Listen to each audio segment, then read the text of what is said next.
O God, may your spirit and guidance be in us as we work for the benefit of all, of all our people, for peace and justice in our land, and for the constant recognition of the dignity and aspirations of those whom we serve. Amen.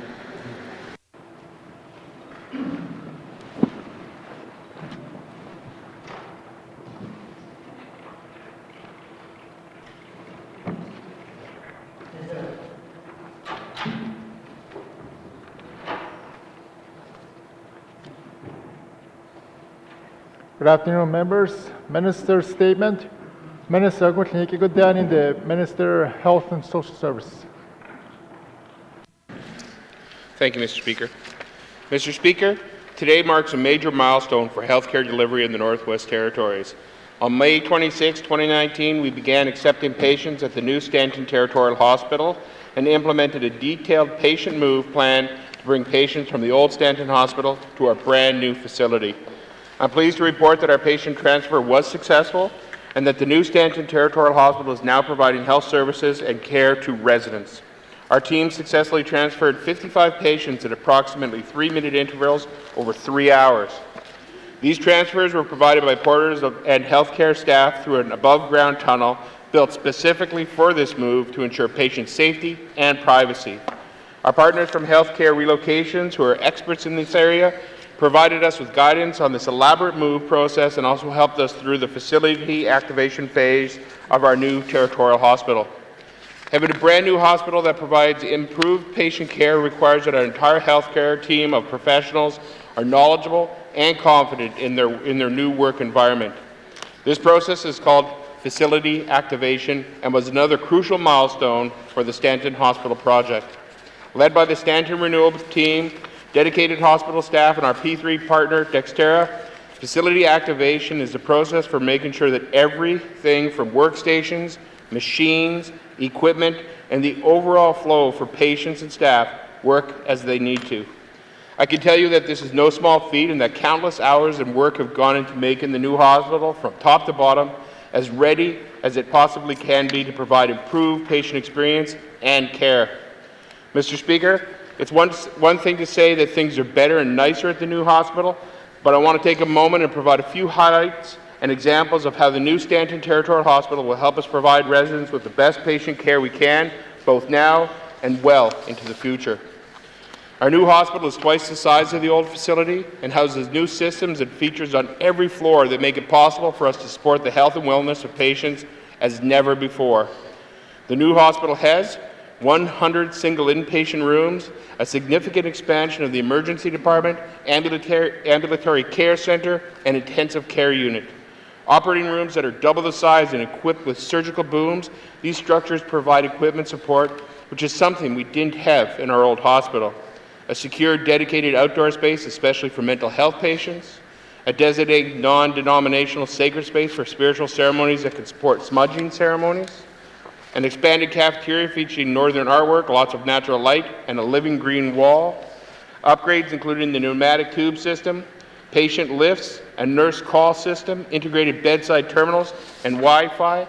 A therapeutic garden space complete with a ceremonial fire pit, playground area, and natural flora and fauna, which is completely wheelchair accessible.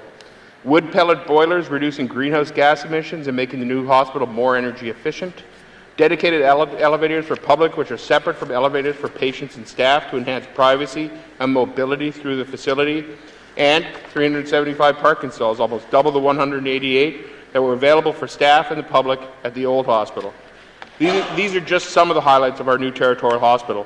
It has also been designed to maximize natural light throughout and to be able to grow and adapt to future health care needs. It's a beautiful facility, and it will welcome patients, their loved ones, and staff from throughout the north. It should come as no surprise that there has been a great deal of public interest in this new facility. Earlier this month, we escorted over 250 guests on tours of the new hospital. Unfortunately, we weren't able to accommodate all the requests, but we plan to make videos available that will feature all of our programs and service areas. These will be available on the Stanton Renewal website later this summer. I also want to thank my MLA colleagues and all those who shared information on changes in services in and around our first patient day. This allowed our staff and patients to move into the new facility as efficiently as possible and prioritized emergency and labor services. As is the case, whenever you move into a brand new facility, we know that there will be some hiccups as staff and patients get used to our new hospital. During these early days of operation, staff will be working diligently to minimize any inconvenience wherever possible and to ensure that we can deliver the best service possible. Mr. Speaker, later this summer we will hold a grand opening event for the new Stanton Territorial Hospital. It will be an opportunity to thank all of our staff, partners, stakeholders, and volunteers who have been involved in making this project a success, and a chance to celebrate our new hospital as a key part of how we hope to achieve our goal of best health, best care for a better future. Thank you, Mr. Speaker.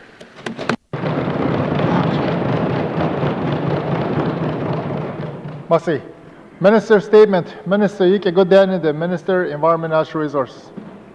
Thank you, Mr. Speaker. Mr. Speaker, the Government of the Northwest Territories made a mandate commitment to develop a territorial climate change strategy that takes into account northern energy demands and the cost of living while reflecting international and national commitments to lower greenhouse gas emissions. Last year, on May 1st, the Government of the Northwest Territories released the 2030 Northwest Territories Climate Change Strategic Framework. This is our government's coordinated, comprehensive response to mitigating and adapting to climate change, outlined in the following three goals. 1, transitioning to a strong, healthy economy that uses less fossil fuel, thereby reducing greenhouse gas emissions by 30% below 2005 levels by 2030. 2, increasing understanding of climate change impacts occurring in the Northwest Territories and building resilience and adapting to a changing climate. Last month, the Government of the Northwest Territories publicly released the first 5-year action plan to put the vision of the framework into motion. The 2019-2023 action plan identifies work currently underway or resourced to take place within the next 5 years, as well as high priority areas that we need to secure partnerships to accomplish and a track and process for implementation. The Government of the Northwest Territories is committed to reviewing the action plan and reporting on our progress annually. After 5 years, a review of the action plan will guide the development of an updated action plan for 2025-2029 to ensure we continue to meet the coming challenges and opportunities related to climate change. Mr. Speaker, the Northwest Territories is on the front lines of climate change and has been experiencing impact for decades. We remain committed to addressing the threats that climate change poses to the sustainability of Northwest Territories community and the health and safety of our residents. We know we cannot do this alone. The action plan was informed by input from partners, including Indigenous governments and organizations, community governments, the Government of Canada, Co-Management Board, non-government organizations, industry, and academia. All partners, including the Government of the Northwest Territories, need to make significant commitments to implement the action plan. The Government of the Northwest Territories' commitment and investment to addressing climate change is demonstrated by actions it is leading or partnering to achieve. As the Northwest Territories is a small jurisdiction with limited resources, support from Canada and other partners will be essential for action plan implementation. We continue to work with the Government of Canada to find funding that supports our long-term vision and approach to energy and climate change that will enable the Northwest Territories to transition to a strong, healthy economy that is less dependent on fossil fuel. As the lead department responsible for climate change, Environment and Natural Resources will provide strong leadership on related coordination within the Northwest Territories and other jurisdictions. Mr. Speaker, through implementing the 2019-2023 action plan, I believe the Northwest Territories will be able to respond to the challenges and opportunities associated with climate change by improving knowledge of climate change impact, increasing adaptation and resiliency, moving towards a lower carbon economy, and doing our part to contribute to national and international efforts on climate change. We look forward to working with our partners to achieve the actions set out in the 2019-2023 action plan. Thank you, Mr. Speaker. Masi. Minister statement. Minister Ike Godani, the Minister Industry, Tourism, Investment. Mr. Speaker, In the Northwest Territories, responsible resource development is at the core of who we are. It drives our economy, has generated billions in opportunities for Northern Indigenous-owned businesses, and provides thousands of jobs to residents. Our natural resource wealth is not limited to minerals. We also have some of the world's largest reserves of natural gas and oil, both onshore and offshore, and if these resources developed safely and responsibly will result in significant long-lasting benefits in return for N.W.T. residents. Mr. Speaker, as part of advancing the territorial vision of land and resource management in accordance with the Land Use and Sustainability Framework, our government made a commitment to introduce a new petroleum resource strategy.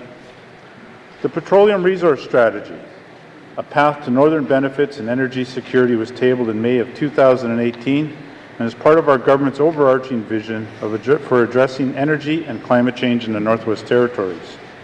It has set the stage for the steps that our government is taking to restore confidence and investment in the Northwest Territories' petroleum resources.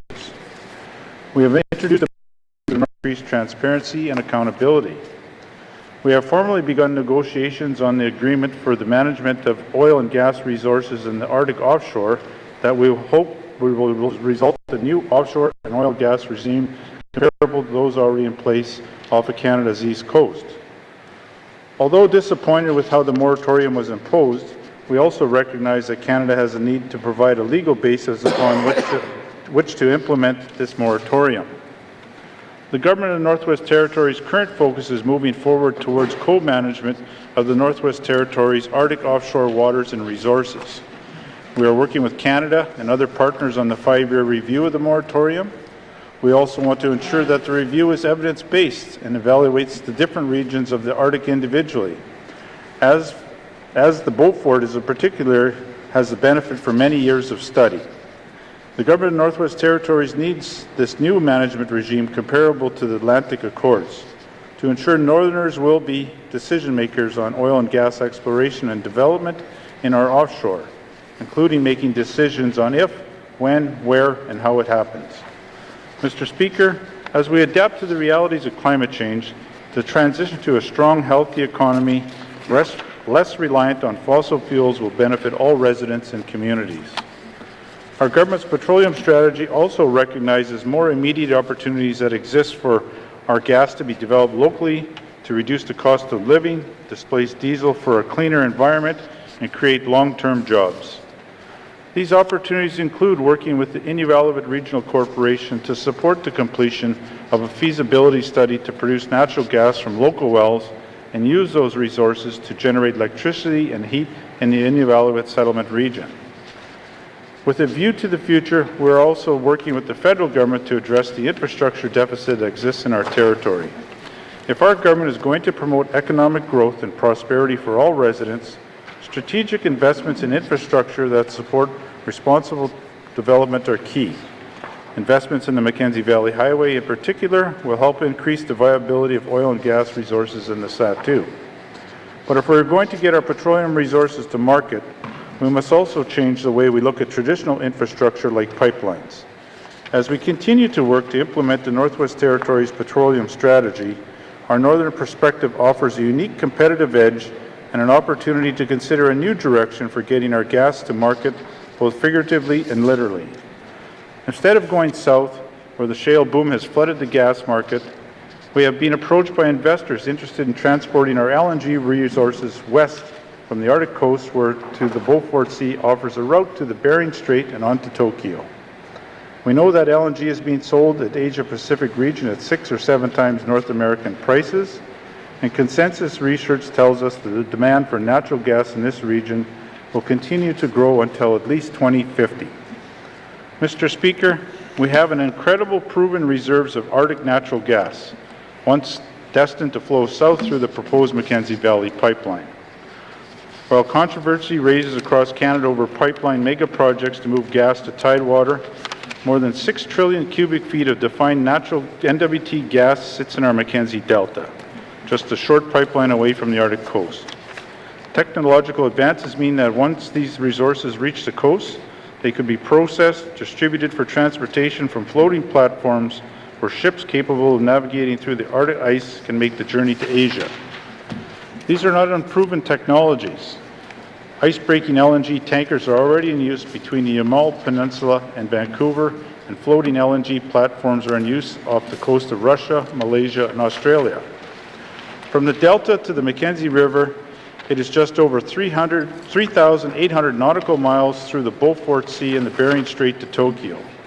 By comparison, it is 4,300 nautical miles from Vancouver to Tokyo, and well over 5,100 nautical miles from the Yamal Peninsula to Tokyo. The Mackenzie Delta is well positioned to be a supplier of LNG globally. It is a region of potential and ultimately can be Canada's first highway to the Arctic coast without crossing other jurisdictions. The region has an active Indigenous businesses with experience in oil and gas and a history of working with industry to get things done. This is all of stark contrast to what companies must navigate in other jurisdictions. There is still a lot of work and research needed to make this concept a reality. But as we continue to implement our petroleum strategy and advance and define our approach to climate change, the development of our territory's natural gas resources offers a means to reduce our use of fossil fuels, reduce greenhouse gas emissions, and realize greater energy security, all while providing economic benefit and opportunities. Secure and sustainable sources of energy will create a more prosperous territory for everyone. Thank you, Mr. Speaker.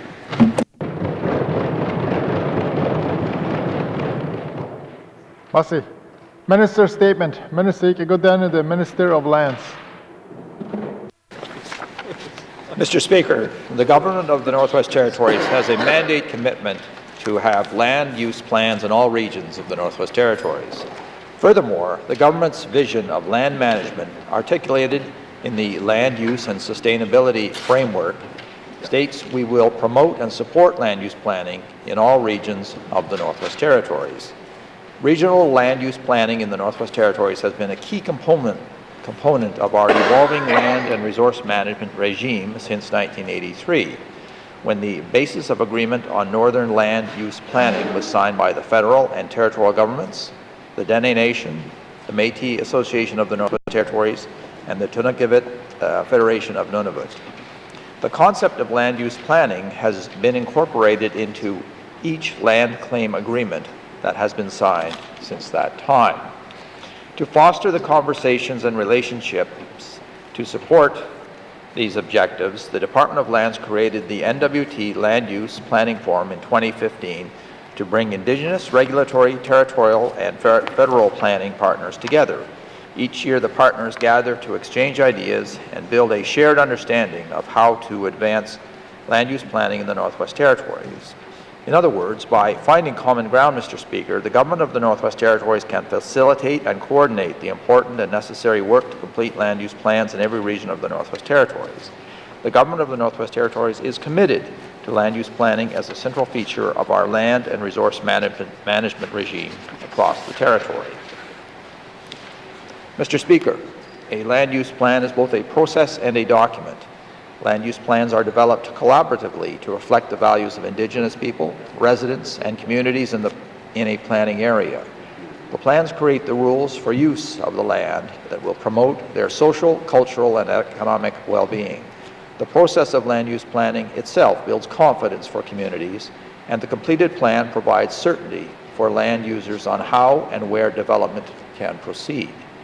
Completed land use plans will improve investor confidence, which in turn will support growth in important economic sectors such as tourism, agriculture, and resource exploration and development. Mr. Speaker, our government remains committed to land use planning as a central feature of our land and resource management regime in all areas of the territory, and continues to create tools to help us advance this commitment in partnership with other land managers in the Northwest Territories. Later today, I will table Finding Common Ground, our commitment to strengthen partnerships and support land use planning. Finding Common Ground describes the approach to advance land use planning and the accountability framework for that approach. It was developed in partnership over 4 years, beginning with the first N.W.T. Land Use Planning Forum in 2015. The Finding Common Ground approach aims to strengthen existing government-to-government relationships, among the Government of the Northwest Territories, Indigenous partners in Canada to advance land use planning in a way that supports the completion of outstanding land resources and self-government agreements with the Acknowledgments, Decho, and Haudenosaunee Kui First Nations and the Northwest Territories Métis Nation. Establish new land use planning processes for Wekwasi and renew the land use plans for the Satu and Gwich'in. Mr. Speaker, who gets to use the land and resources of the Northwest Territories and how it is managed matters to all of us. Finding common ground is one way the Government of the Northwest Territories and federal and Indigenous government partners are working together to provide clarity and certainty around how land and resources are managed and used, and this renewed commitment to land use planning will help us make wise land use decisions for this territory and its people. Thank you, Mr. Speaker.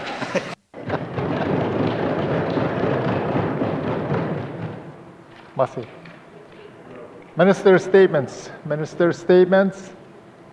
Member statements. Member statements. Member for Cam Lake. Thank you, Mr. Speaker. Mr. Speaker, I'm proud to be a Canadian and a Northerner, and I'm proud of our shared histories as a country and of many peoples and nations. But not all of our history deserves celebrating. As we share in our national achievements, we must equally share in the mistakes from our past and those which are still repeated today. We must reflect on the pernicious legacy of wrong-headed policies that work to victimize and harm the peoples with whom we coexist.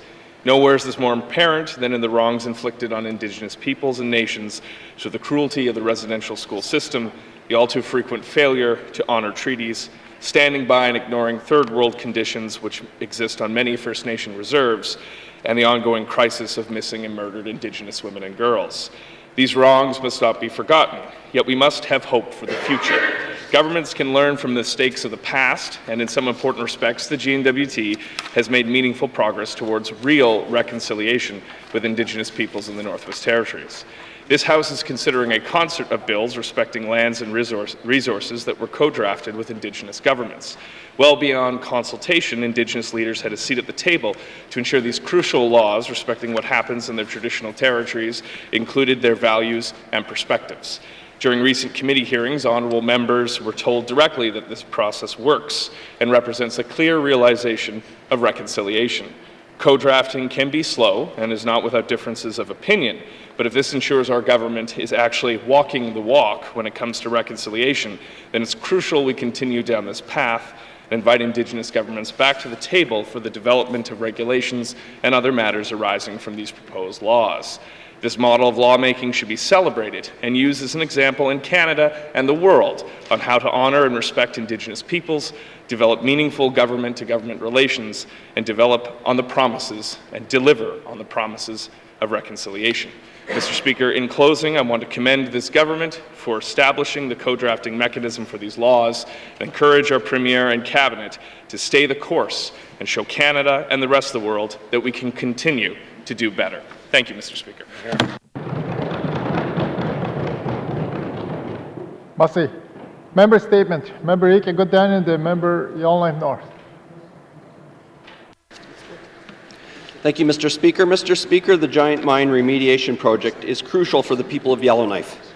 Constituents have concerns with the process that they've been raising with me, so it's important that the plan accommodates everyone's legitimate concerns and interests. Mr. Speaker, two groups with significant interests are the Yellowknife Historical Society and the Great Slave Sailing Club. Over years, both have made substantial investments in the area. Now they're concerned that the remediation plan won't meet their needs. The Historical Society is developing a destination site that reflects our mining heritage. That includes a community museum in the old Giant Mine Rec Hall. While their current sublease guarantees them continued use of that building, it doesn't assure them access to other adjacent areas and buildings they also plan to use as part of their development. The Historical Society also promotes the preservation of the natural landscape and is concerned about plans for extensive blasting. The blasting would provide material needed to fill in existing pits, but it's planned for areas that are highly visible to the public. The Society is concerned about the potential environment degradation. The Sailing Club has operated in its current location for 40 years and has a significant investment in infrastructure. The club supports the remediation plan, but members understood that it would happen in stages. That that would allow them to continue to use the dock and mooring locations. But in the remediation plan that was released last summer, that suddenly changed. Mr. Speaker, the remediation of such an enormous contaminated site is a huge and complex task. We should acknowledge the Giant Mine Project team and all the people involved at every level and the enormity and scale of the work they've taken on. Environmental rehabilitation and public safety are the highest priorities, but there are extensive public interests in the area, and I suggest that it's important that the remediation plan take everyone's needs into account. Mr. Speaker, the project's work plan outlines opportunities for public hearings and intervention by interested parties. I urge everyone to participate fully and make sure the process is truly responsive. It's important for everyone with interest in the area to be part of finding solutions, to make sure that the remediation project is done right. Thank you, Mr. Speaker.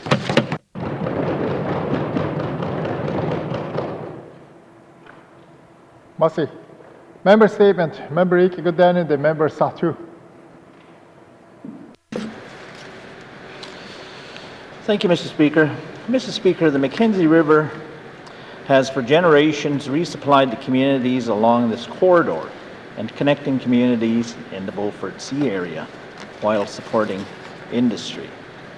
Mr. Speaker, the Mackenzie River is 4,240 kilometers in length, the longest in Canada. A lifeline for many communities, in most cases, the only means of bulk and personal resupply. With the reality of climate change, environmental impacts, the changing navigational river channels by deposits presents many challenges to the logistics of resupply, planning, and more importantly, successful delivery. The Marine Transportation Services Division is as important to the resupply chain Highway 1 leading into Yellowknife.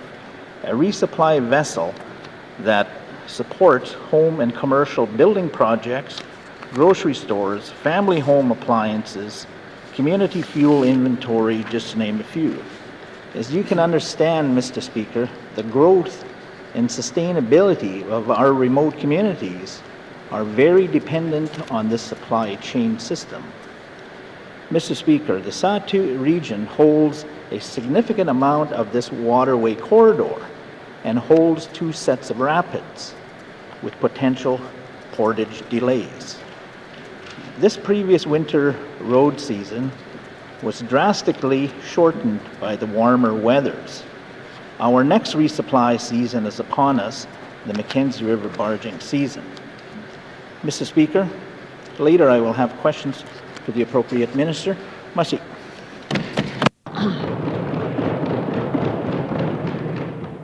Merci. Member statement. Member Iki Godani, the member Yellowknife Centre.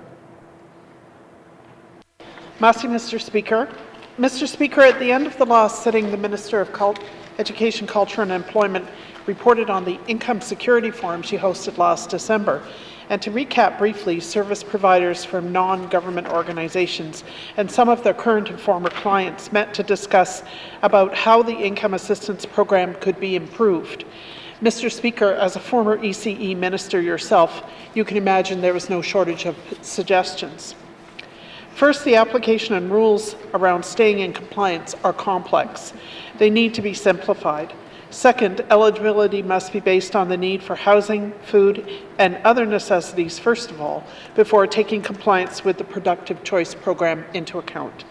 Third, clients want to be treated with respect and provided with simple information on dispute resolution. And fourth, the department must promote accountability by staff of mistakes. Mr. Speaker, these are a few of the points that caught my attention. They resonated with anecdotes I heard while I worked at the YWCA and with constituency issues I've been asked to help with in the last 3 years. Many of the issues start with a lack of understanding about what the rules are or with information that's been lost. This often results in late payments, which in turn creates additional expenses for loans and arrears, and ultimately ends up with the client having less money to spend on essentials. What is needed is a fundamental shift in promoting compliance where the program transitions from a highly regulated, punitive approach to one that is flexible and solutions-based. This change can't happen soon enough. Mr. Speaker, there's another shift required that addresses the bigger picture. That's to figure out how to create incentives that will encourage clients to come off income assistance. Once again, this needs to be a solution-based approach. Maybe it means people are able to keep more of their earned income by prorating assistance, for example. Maybe it means that when clients are cut off, it's for less than 60 days, so that they don't lose their housing or fall into arrears. We have to offer people on low income the tools to change their circumstances and those of their children. Mr. Speaker, the Minister has a lot of work to do in this area. I know she is committed to program improvements, but we have just 3 months left in our term. I will have questions about her priorities. Merci. Merci. Member statement. Member Ike Gooden and the member Frame Lake. Merci, Monsieur le Président. As the Minister who's riding hosts the new Stanton Territorial Hospital, I'm welcoming the new facility to Frame Lake, which officially opened yesterday. The Minister of Health and Social Services has provided statements on the new Stanton Territorial Hospital and its many features and attributes, and even today in his Minister's statement as well. I won't repeat these, but I'd like to focus on a few key areas and improvements. First of all, it's the space. The 280,000 square foot new building approximately doubles the size of the old Stanton Hospital. Operating and emergency rooms are twice the size. There are 50% more beds. All patients will be in private rooms, proven to improve and speed recovery. Interiors are open and airy, with all the rooms facing the exterior of the building to maximize the natural light, also proven to promote healing. The new Stanton Hospital also includes more culturally inclusive spaces. There is a meditation room or sacred space designed to simulate a glass-enclosed half-teepee and equipped with ventilation to allow for traditional smudging ceremonies. Northern and traditional foods in an expanded cafeteria and interior designs keyed to northern landscapes provide a northern feel to hospital care. People who want a closer look at the facility and its features can go to the Stanton Renewal website to see photos, videos, and diagrams. And as the Minister said, there will be an official ceremony later this summer. The redevelopment of Old Stanton Hospital will also benefit N.W.T residents. There's already been an announcement of 18 extended care and 72 additional long-term care beds, and specialized services and programs are expected to occupy the renovated space. This major investment in the health and well-being of our citizens represents the biggest social development expenditure of our term.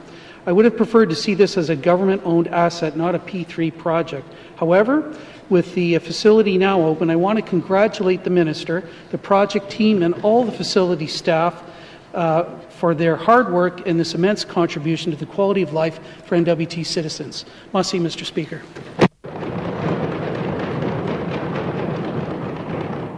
Merci. Member statement. Member Ike Gooden and the member Decho. Merci, Mr. Speaker. Mr. Speaker, as you may recall, I spoke to the House in 2017 about calls from local leaders of Fort Providence for the establishment of a long-term care facility in Fort Providence. N.W.T has somewhere in the neighborhood of 116 residents aged 60 years and older. Nevertheless, the government decided to regionalize long-term care, placing beds in larger facilities in larger communities and forcing many elders and seniors to move away from their communities, their homes, and their loved ones. For those seniors and elders that do not require long-term care, Fort Providence has come to rely on the N.W.T Seniors Home for Seniors Housing. However, having been built in the 1970s and having a capacity of about 18 residents, this facility has been in dire need of renovations. Today, I'm pleased to report that much-needed upgrades to the N.W.T Seniors Home will soon be underway. This coming fall, the residents of N.W.T can expect to see renovations completed to the main complex, including 8 interior units, common area, and kitchen. Security for the building will be enhanced. It's expected that about 7 seniors will be housed as a result of the improvements, providing some relief to the waiting list for public housing. Mr. Speaker, while it's great to see our elders receive better quality accommodations, community members have made it clear to me that the seniors and elders of Fort Providence need more. Most seniors want to live at home for as long as possible, not to move into a senior's home or move away for long-term care. What we really need is a new senior center, a facility with programming and activities tailored for all older people in the community. At present, the common area of the N.W.T Seniors Home is the only space in Fort Providence where elders can gather safely and regularly. I will have questions on this matter at the appropriate time. Merci, Mr. Speaker. Merci. Member statement. Member Ike Godanin, the member Hay River North. Thank you, Mr. Speaker. Mr. Speaker, earlier this month, Hay River was in the midst of a serious physician shortage. We had one physician in the community. One physician to service not just Hay River, but all the South Save communities served by the Regional Health Centre. One doctor to manage the workload usually allotted to 5 full-time physicians. The number of scheduled appointments was limited, and walk-in appointments, which are hard to get on a good day, were either limited or sometimes cancelled entirely. So as you can imagine, the emergency room turned into the walk-in clinic. Mr. Speaker, this shortage has further eroded public confidence in our healthcare system. It is unacceptable, and we have to take steps to ensure it doesn't happen again. So this situation also makes it harder to attract staff to Hay River. What doctor wants to work somewhere when they think they might be put in a position to be on call for days on end to do the job of 5 people? I understand that it's tough to find full-time doctors and even locums, and acknowledge that there's a doctor shortage all across rural Canada. However, Mr. Speaker, there are things we can do to attract more full-time physicians to Hay River, and we need to start doing them. First, we need to break down the barriers that isolate Hay River from the rest of the territorial health system, including those barriers that prevent authorities from sharing resources like staff and physicians. We need to make more land available for development so there's actually homes for potential physicians. Mr. Speaker, while the availability of land, it doesn't sound like it's related to the healthcare system, it's a practical consideration that's become a real issue. We have to shore up our electronic records management system so that when a locum works in Hay River, he or she doesn't return south and tell everyone that it's difficult and time-consuming to simply find information about patients. We have to fix administrative issues so doctors aren't frustrated when they tell a client to book an appointment to see them in 2 weeks and then they never see them again because it's impossible to book appointments. We need to support our residents who are attending nursing school or taking pre-med courses at university by offering them summer jobs. That hasn't happened in Hay River in years. Mr. Speaker, these are just a few of the examples of things that need to change. They're not insurmountable challenges, but when you add them all up, they stack the deck against us. I'll have some questions for the Minister of Health at the appropriate time. Thank you, Mr. Speaker. Merci. Member statements. Member for Nahende. Thank you, Mr. Speaker. Mr. Speaker, Floyd Edward Beauboy Diamondsey was born on April 1st, 1967 to Teresa Diamondsey in Fort Nelson. He lived his life in Fort Liard, and as a youngster, Teresa and his grandpa Edward taught Floyd about trapping, the traditional way of life, and surviving off the land. His grandpa and brother Dale would go out to Bouvier Lake to go trapping and hunting on their trap line. He would often find himself out in the land with different family members to help him out any way he could. Floyd was happy and a giving man who would be there and when needed for anybody who asked. Floyd was the youngest brother of 5 siblings. He worked in and around Fort Liard all his life, doing everything from construction, building camps, slashing, heavy equipment operator, supervisor for forestry, being a foreman, and a laborer for local companies.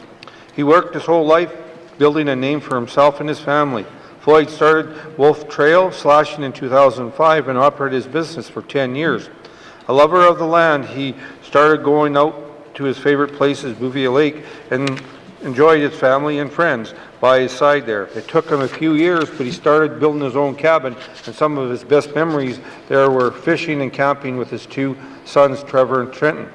Floyd wanted his boys to learn how to live off the land and have good survival skills, and there was no better than Dad to teach him. Floyd would not only pass on his traditional knowledge to his family, but also to his friends or whoever wanted to learn. He was proud of his kids, Trevor, Trenton, and Natasha. He was a proud grandfather, too. They all brought so many happiness to his life. And in 2010, Floyd was proud to be the best man at his younger brother's wedding. In 2013, Floyd decided to make a career change and went to live off the land at Bouvier Lake, and that was one of the greatest decisions he made. Floyd would go trapping, hunting, set snares, and fishing nets. More recently, Floyd had dreams of bringing back the traditional ways for youth. He wanted them to develop new skills and to retain the Denny way of life. He dreamt of making this a reality for his community alongside his sons, Trevor and Trenton. Remember Floyd when you're out in the land, fishing or trapping, because he's forever part of these lands and our territories now. He will continue to smile down on us with his smiling face and protect us when he needs it. Floyd was just that kind of a man to never leave us but watch over us and protect us. He is not here in person, but his presence will never leave us. Floyd was survived by his mother, daughter, sons, his brothers and sisters, and a number of grandchildren, and his uncle and his uncles. He is preceded by his grandfather Edward, grandmother Pauline, daughter Angel, and Auntie Elizabeth Diamondsy. We will miss him dearly. Thank you, Mr. Speaker. Merci. Our condolences to the family and to the community as well. Member statement. Member Ike Godan and the member Tunade Wolade. Merci, Mr. Speaker. Mr. Speaker, today I would like to compare some laws in N.W.T regarding alcohol and cannabis possession. As we all know, last October marked the legalization of recreation cannabis across Canada. This shift in federal policy has triggered a massive legislative overhaul to all laws pertaining to the purchase, transportation, and possession of cannabis, along with newer penalties for alcohol and drug-impaired driving. Mr. Speaker, this time I believe we should consider harmonization in cannabis and alcohol. Because there exist several key differences in terms of legal limits on purchase, possession, and transportation that encumbers one substance but not the other. Currently, it's cannabis that's more tightly regulated than alcohol, which is only because alcohol prohibition ended sooner than for cannabis and thus became less restrictive over time. However, from a harm reduction perspective, such restrictions for one substance over the other makes little sense, especially when you consider that there are more restricted substances of cannabis is actually less harmful to the people than alcohol. Mr. Speaker, the harmonization of certain policies is nothing new to the N.W.T. In fact, there exists some elements of the policy harmonization between alcohol and cannabis. For example, the punishments for selling cannabis and alcohol to minors is exactly the same, as is for the purchase of either substance from unlicensed vendor and driving under the influence of either substance as well. At this point, the point I'm trying to make, Mr. Speaker, is simple. If the government wishes for our citizens to consume legal substance safely, responsibly, and in moderation, then the policy should be more consistent across the board. After all, both cannabis and alcohol already share the same minimum age for purchase, possession, and consumption. So why is it that we have purchase limits on one amount of cannabis, but not limits on how much alcohol one can buy? There's also zero limit to the amount of alcohol anyone can carry in person or transport to their homes. Why are we treating one substance different than the other? To be clear, Mr. Speaker, I'm not advocating for the deregulation of either cannabis or alcohol. I am merely suggesting that we place them both on an even playing field. Mr. Speaker, I seek unanimous consent to conclude my statement. Merci. Member statements. Like another, I said this I don't know. I mean, you can anyway. What you can anyway. Member Tunade Wolade. Such a no. On the data. Member statement. Mr. Speaker, where if there exist restrictions for one, there should be restrictions for the other. I believe that alcohol should not be sold without limits. There should be limits to prevent bootleggers from buying unlimited amounts of alcohol for illegal resale. Mr. Speaker, according to many in my riding, bootlegging is a booming business. As they're more difficult to charge bootleggers because there are no limits on the amount of alcohol one can possess. Thank you, Mr. Speaker.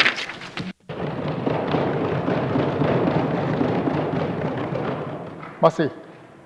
Member statements. Member statements. Returns to oral questions. Returns to oral questions. Recognition of visitors in gallery. Member for Hay River North.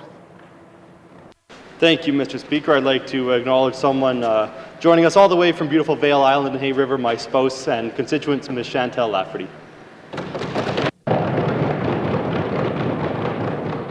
Merci. Recognition visitors in gallery. Recognition visitors in gallery. Acknowledgments. Acknowledgments. Oral questions. Member for Hay River North. Thank you, Mr. Speaker. Just a moment ago, I spoke about the need for more permanent physicians at the Hay River Health Authority, and I talked about some of the issues, some of the barriers that we're facing in terms of being able to recruit physicians. And there are just a few. Like I said, I mean, I often get complaints about the work environment as well, but I didn't want to delve into that too much.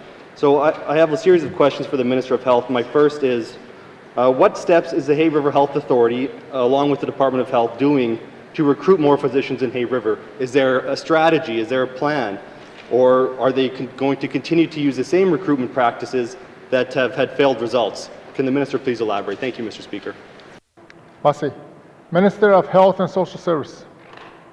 Thank you, Mr. Speaker, and I understand the frustration that the residents of Hay River had, and obviously we need to do better in Hay River than we have done. The authority is actually currently developing a new formal recruitment strategy in order to help them find more physicians, hopefully on a permanent basis. A lot of work needs to be done. I think the member did a great job of articulating some of the things that need to be done, and some of those things are the types of things that they're doing. But I will reach out to the authority and figure out where we are on some of those exact items. In addition to that, Mr. Speaker, the N.W.T Health and Social Services Authority is currently recruiting an area medical director that would actually be based in Hay River. This individual would be working in Hay River to serve patients while also being part of the territorial medical staff for the entire Territorial Health Authority. This will help build a relationship, an important relationship within the system to help address challenges that we know are arising. They are also working with the Territorial Authority to understand how we can better coordinate our physicians on staff, potentially looking at options to make Hay River physician staff formerly part of the territorial physician staff. This would allow us to benefit from shared resources and a more coordinated system-wide approach to recruitment and retention. And we're working closely with the authority, the Territorial Authority, to help make those steps a reality. So there's a number of things happening. The member did raise a lot of things that need to be addressed in the Hay River Authority, and I will be following up on those as well. Thank you, Mr. Speaker. Masi. Oral question that Kidade Cassie member Hay River North. Thank you, Mr. Speaker. As I mentioned, we have a budget for 5 physicians in Hay River. Maybe we need 6, maybe we need 7, but we're probably never going to get there. Our healthcare system seems to rely on that model, though, one that's heavily dependent on physicians. Are there any systematic changes that are being implemented to improve patient care in light of the fact that it's so difficult to get full-time physicians? Thank you, Mr. Speaker. Masi. Minister of Health and Social Service. Yes, Mr. Speaker, absolutely. As part of our Cultural Safety Action Plan, the Territorial Health Authority and the health system have recently embarked on work to undertake a reform of our primary health care services across the Northwest Territories. This work is being led by the Territorial Authority and the Department, with pilot projects happening in Yellowknife, Fort Smith, Deitcho, and the Talicho regions. Just as an example, Mr. Speaker, 2 of these projects in this reform effort focus on the implementation of integrated care teams. The goal of these team approaches is to provide safe, high-quality care that makes the best use of existing resources by creating integrated, multidisciplinary care teams where each member works to their full scope of practice to provide what we hope and we expect will be flexible, responsive primary health care and health promotion. These teams, and this is the exciting part, will have a wide range of providers, including mental health supports built in, different scopes of practices, nurse practitioner, community health nurses, admin staff, all to work as part of a team to provide high-quality primary care to our residents. Thank you, Mr. Speaker. Masi. Oral question, Tadade Cassie member Hay River North. Thank you, Mr. Speaker. I think that the Minister was speaking about what's called the NUCA model, or something based on that. And so we mentioned there's a pilot project going on in a few different regions. When can Hay River expect to become part of this pilot project, or expect to have the end results of the pilot project fully implemented? Thank you, Mr. Speaker. Masi. Minister of Health and Social Service.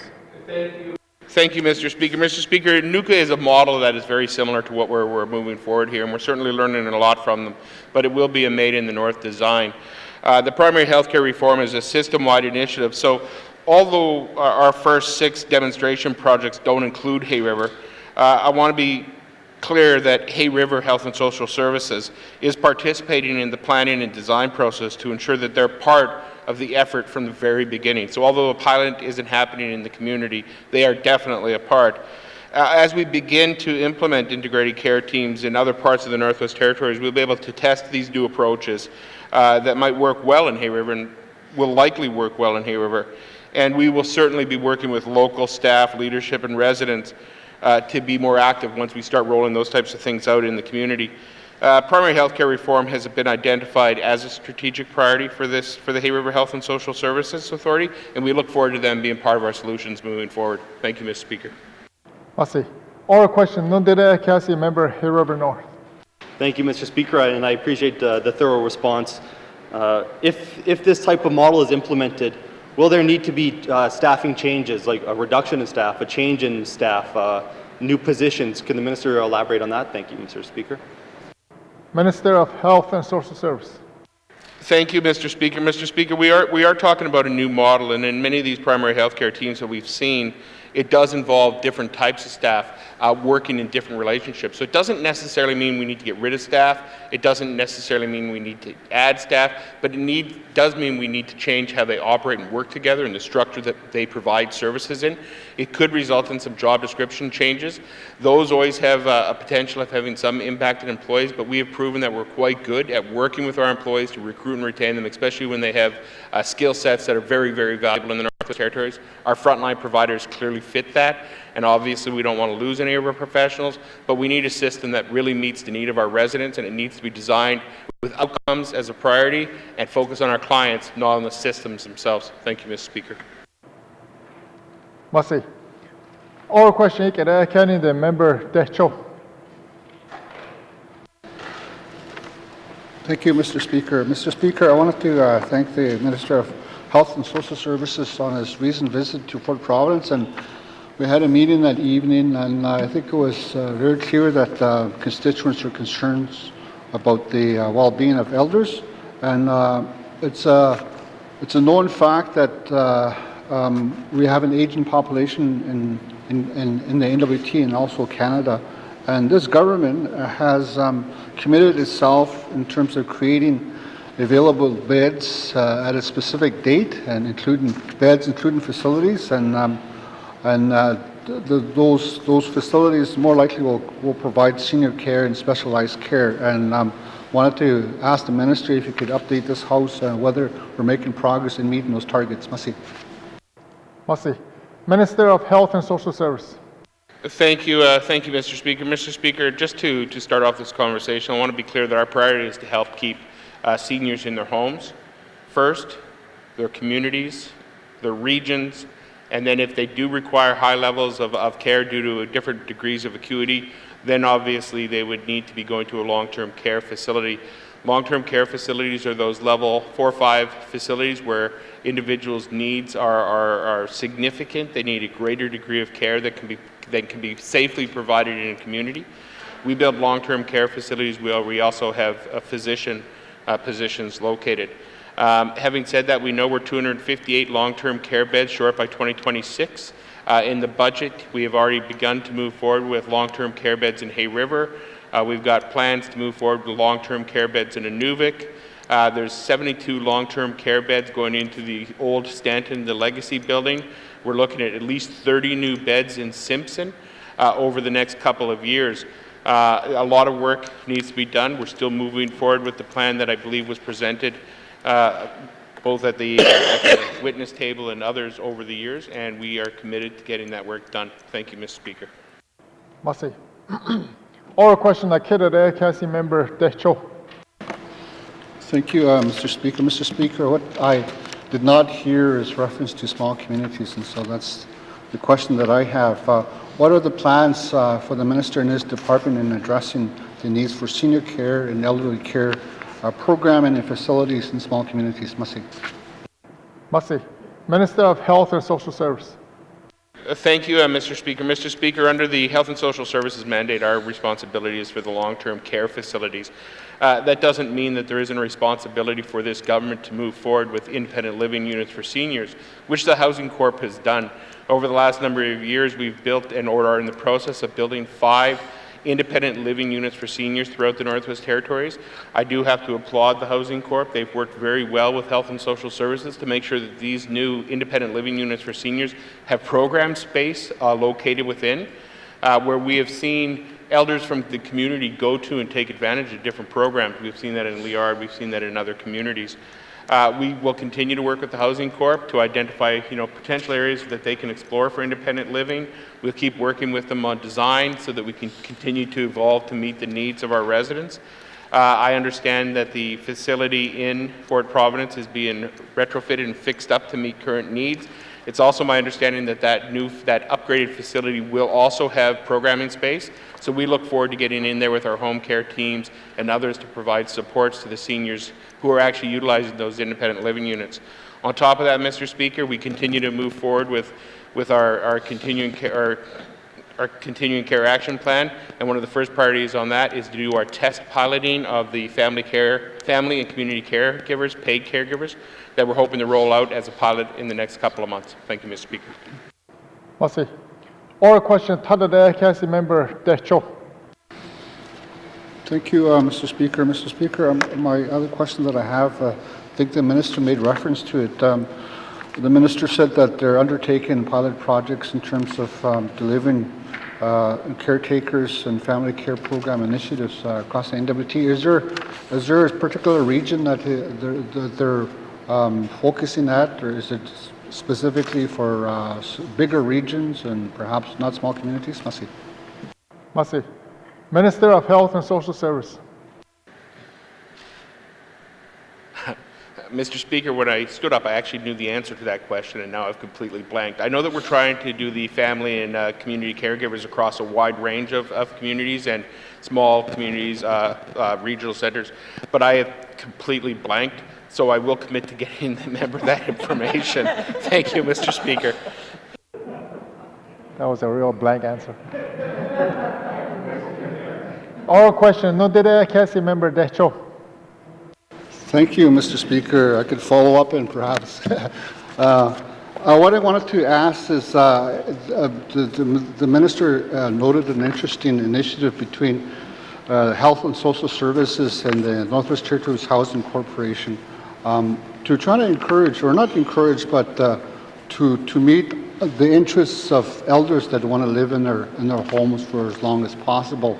Is there any immediate initiatives that could encourage or else at least reassure elders that want to live in their homes that at some point there could be some tailored or customized programs to meet their needs, so whether it's building access ramps for the wheelchairs or whether it's for enhancements in terms of doorways, perhaps upgrades, and that the Minister will lead some cooperation with the Housing Corporation. Merci.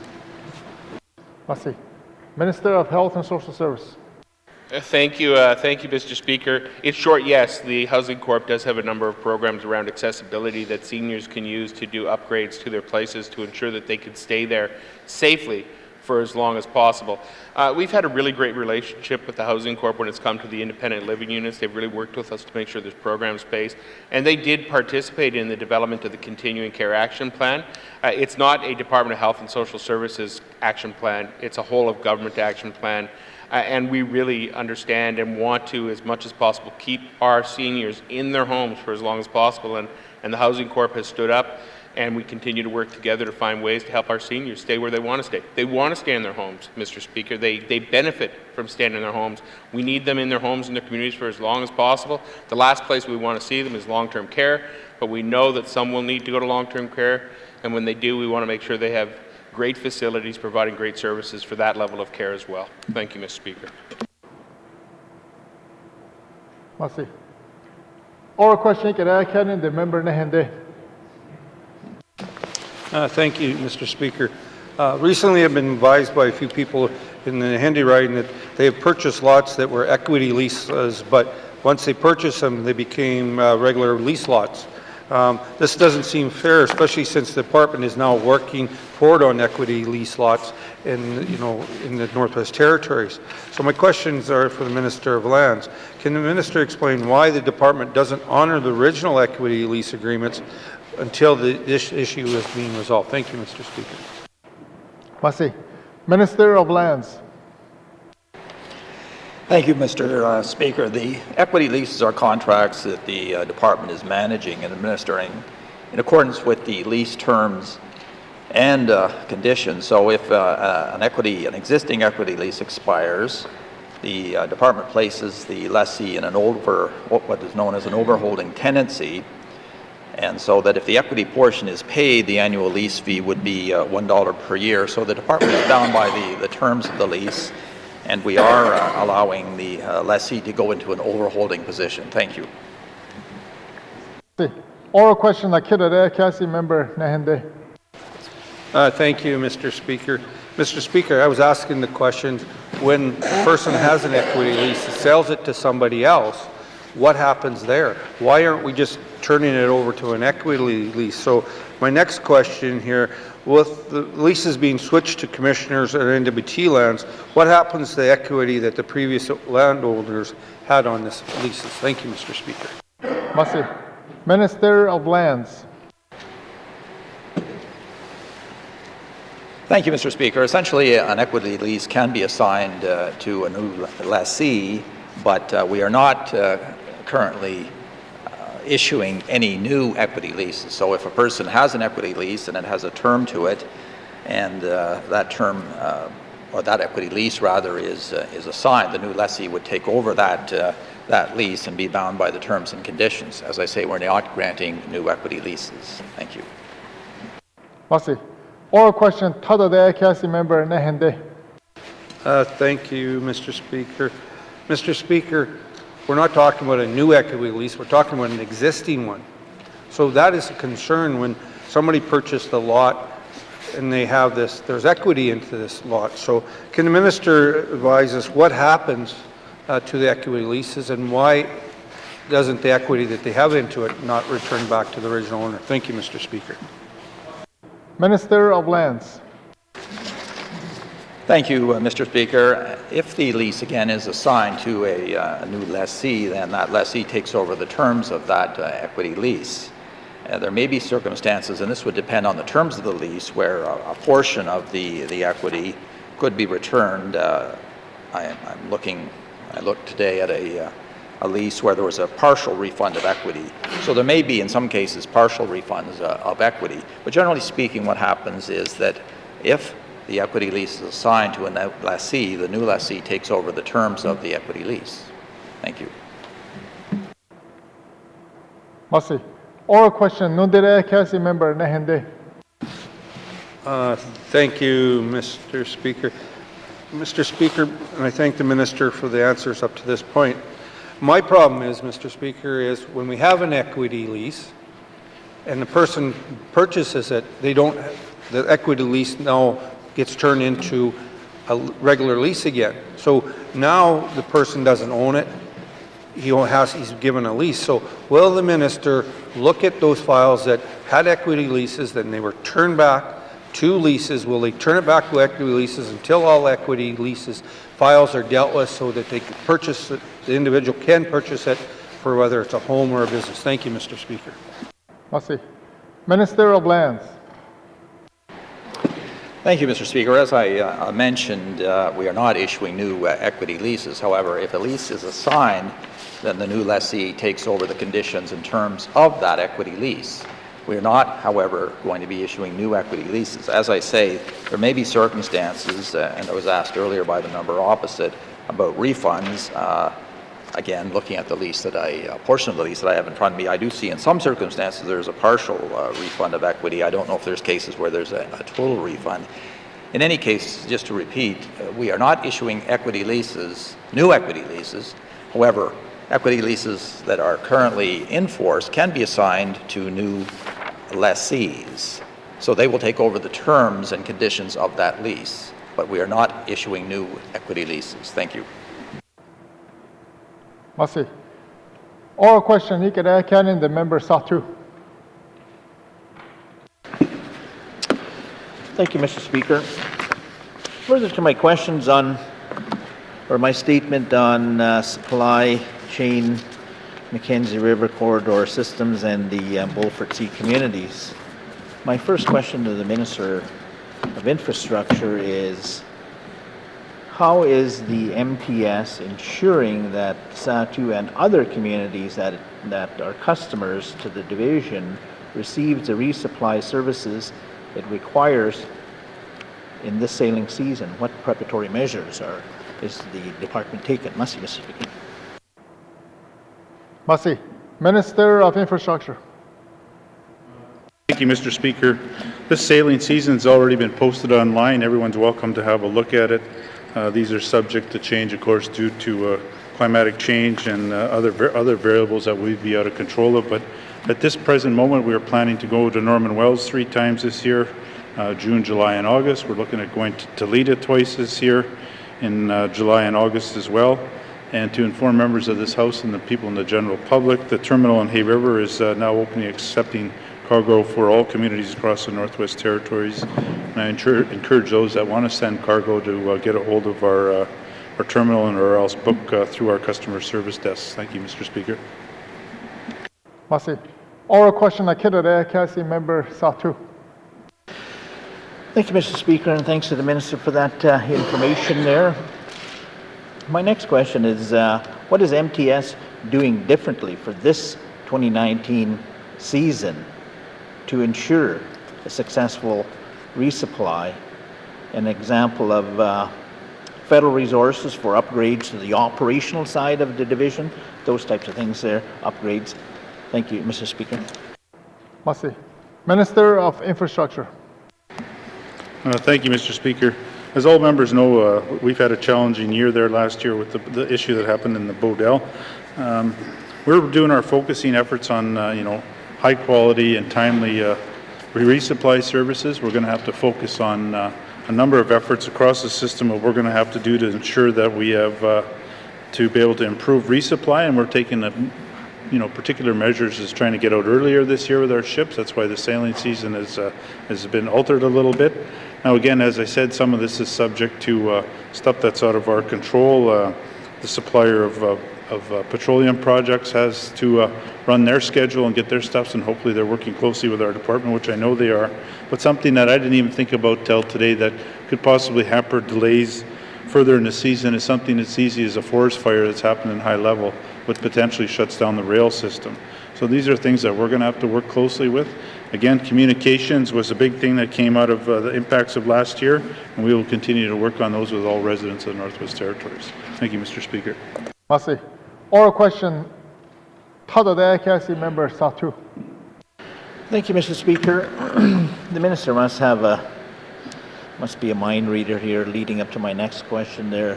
We're all quite aware of the drastic fires taking place in northern Alberta, which is in the rail system.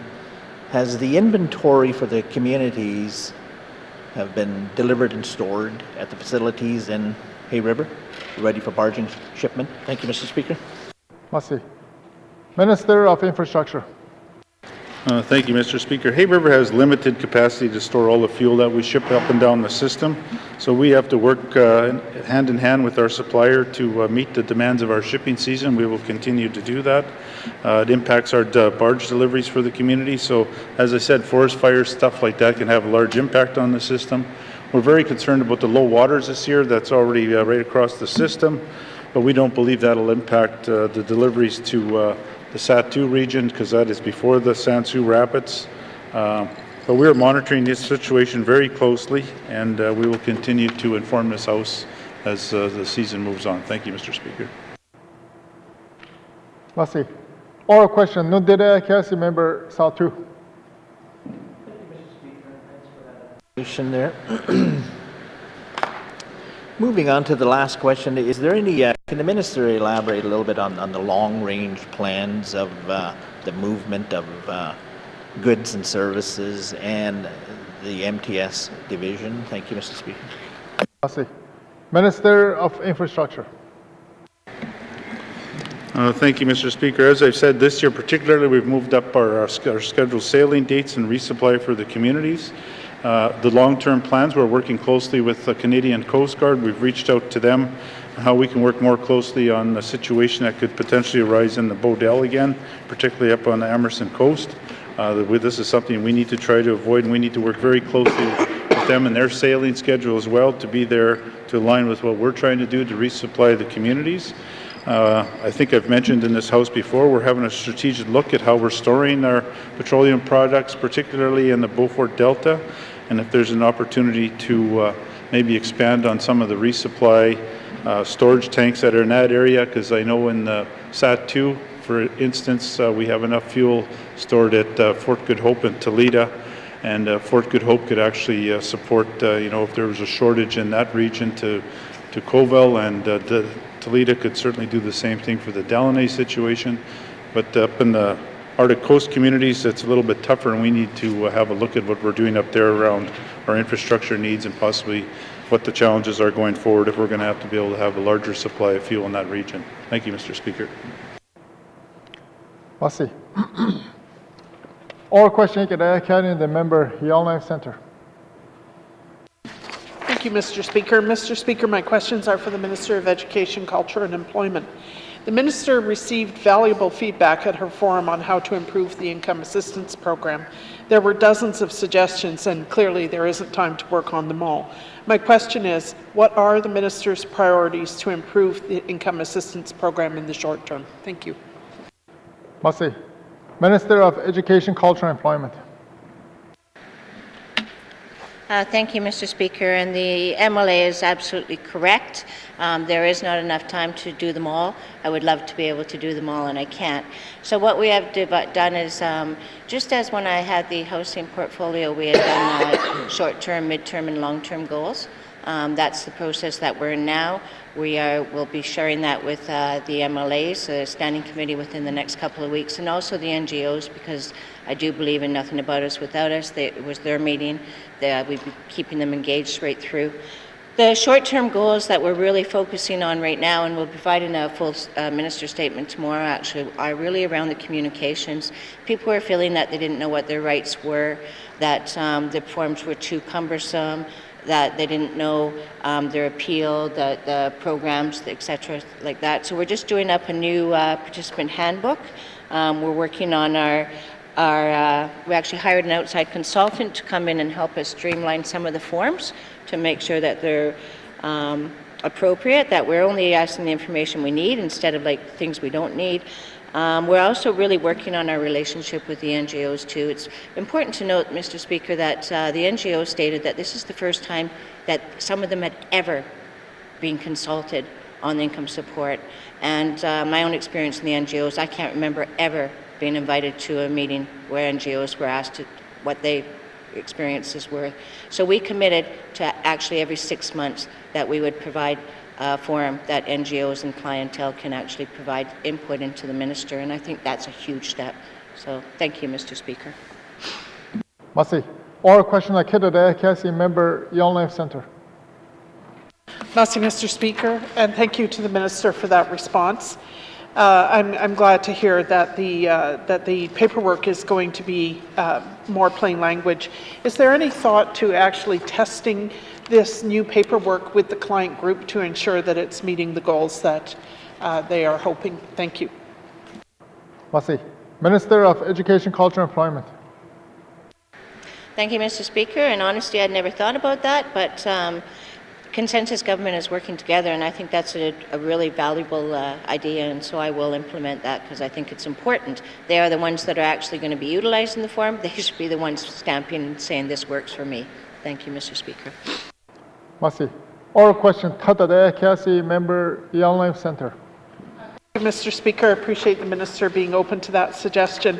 One of the things that participants talked about was the need to address issues such as lost paperwork and late payments that come about as a result of that. Can the Minister tell us whether any progress has been made in this area? Merci. Merci. Minister of Education, Culture and Employment. Thank you, Mr. Speaker, and thank you to the MLA for reminding me. Actually, that was one of the bigger concerns that I had.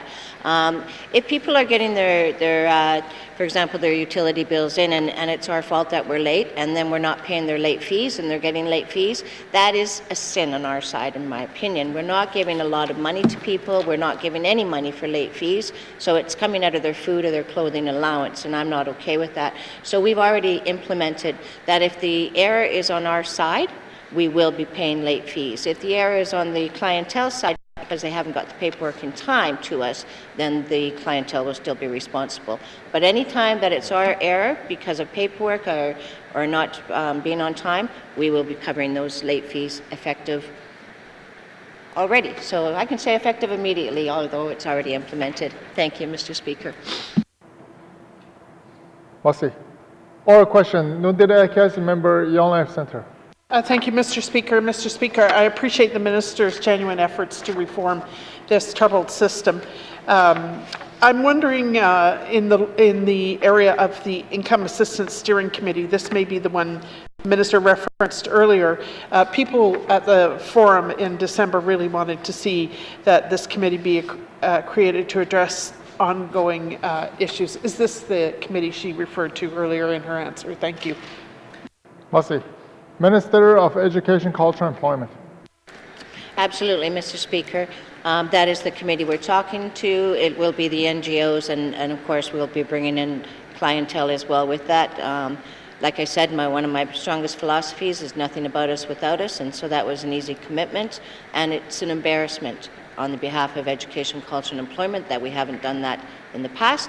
So we learn from our history, we learn from our mistakes, and moving forward, we will be engaged in them on a regular basis twice a year. Thank you, Mr. Speaker. Merci. Oral question, the member Kamlik. Thank you, Mr. Speaker. Mr. Speaker, when I first learned of the intergovernmental agreement and the co-drafting processes, I had some small anxiety about how that process would interact with this institution, but I can safely say now that I've seen it, it is not incompatible. In fact, it's very much complementary. I'd like to ask the Honourable Premier, what feedback on the co-drafting process has he received to date from the N.W.T officials who have been working with the Indigenous governments to co-draft legislation? Thank you. Merci. The Honourable Premier. Thank you, Mr. Speaker. What I've been hearing is it's been working quite well.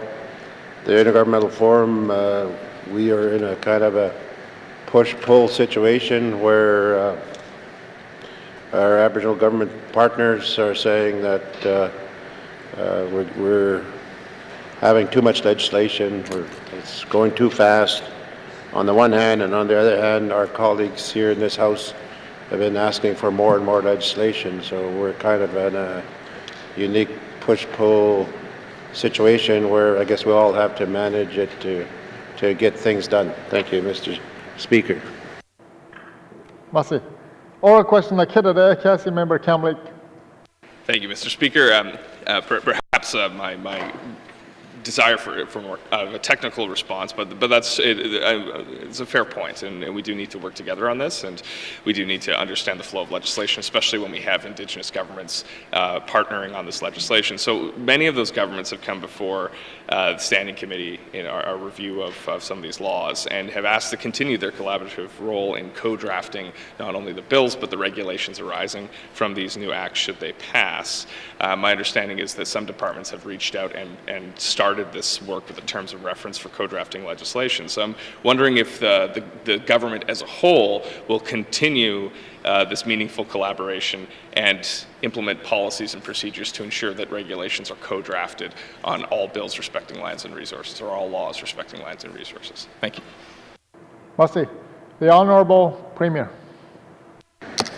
Thank you, Mr. Speaker. As with many things, this has been an evolving process. At one time, government did all of the drafting of legislation, and then we got into settlement of land claim and self-government. And in those cases, we had Aboriginal governments that participated in the drafting of legislation.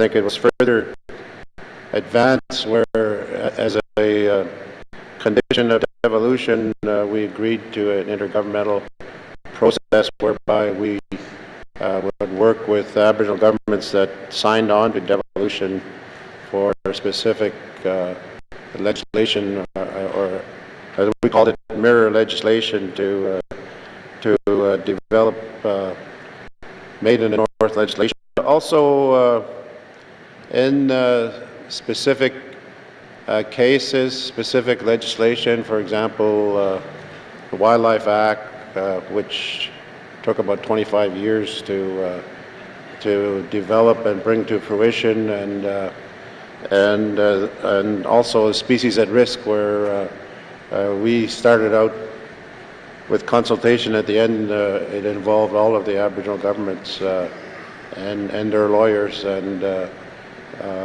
so I think it's still evolving, and with a lot of the changes that is happening in the federal government, I think we're also taking a wait and see where they're going with a lot of their initiatives as well. Thank you, Mr. Speaker. Merci. Oral question, Tada Council Member Camlake. Thank you, Mr. Speaker. And this is very much a good news story, and I think the federal government could learn a lot from what this government has put in place. But the question remains around this issue of regulations. The last thing I think our partners want to see is kind of an ad hoc approach where some bills have co-development of regulations and some bills don't.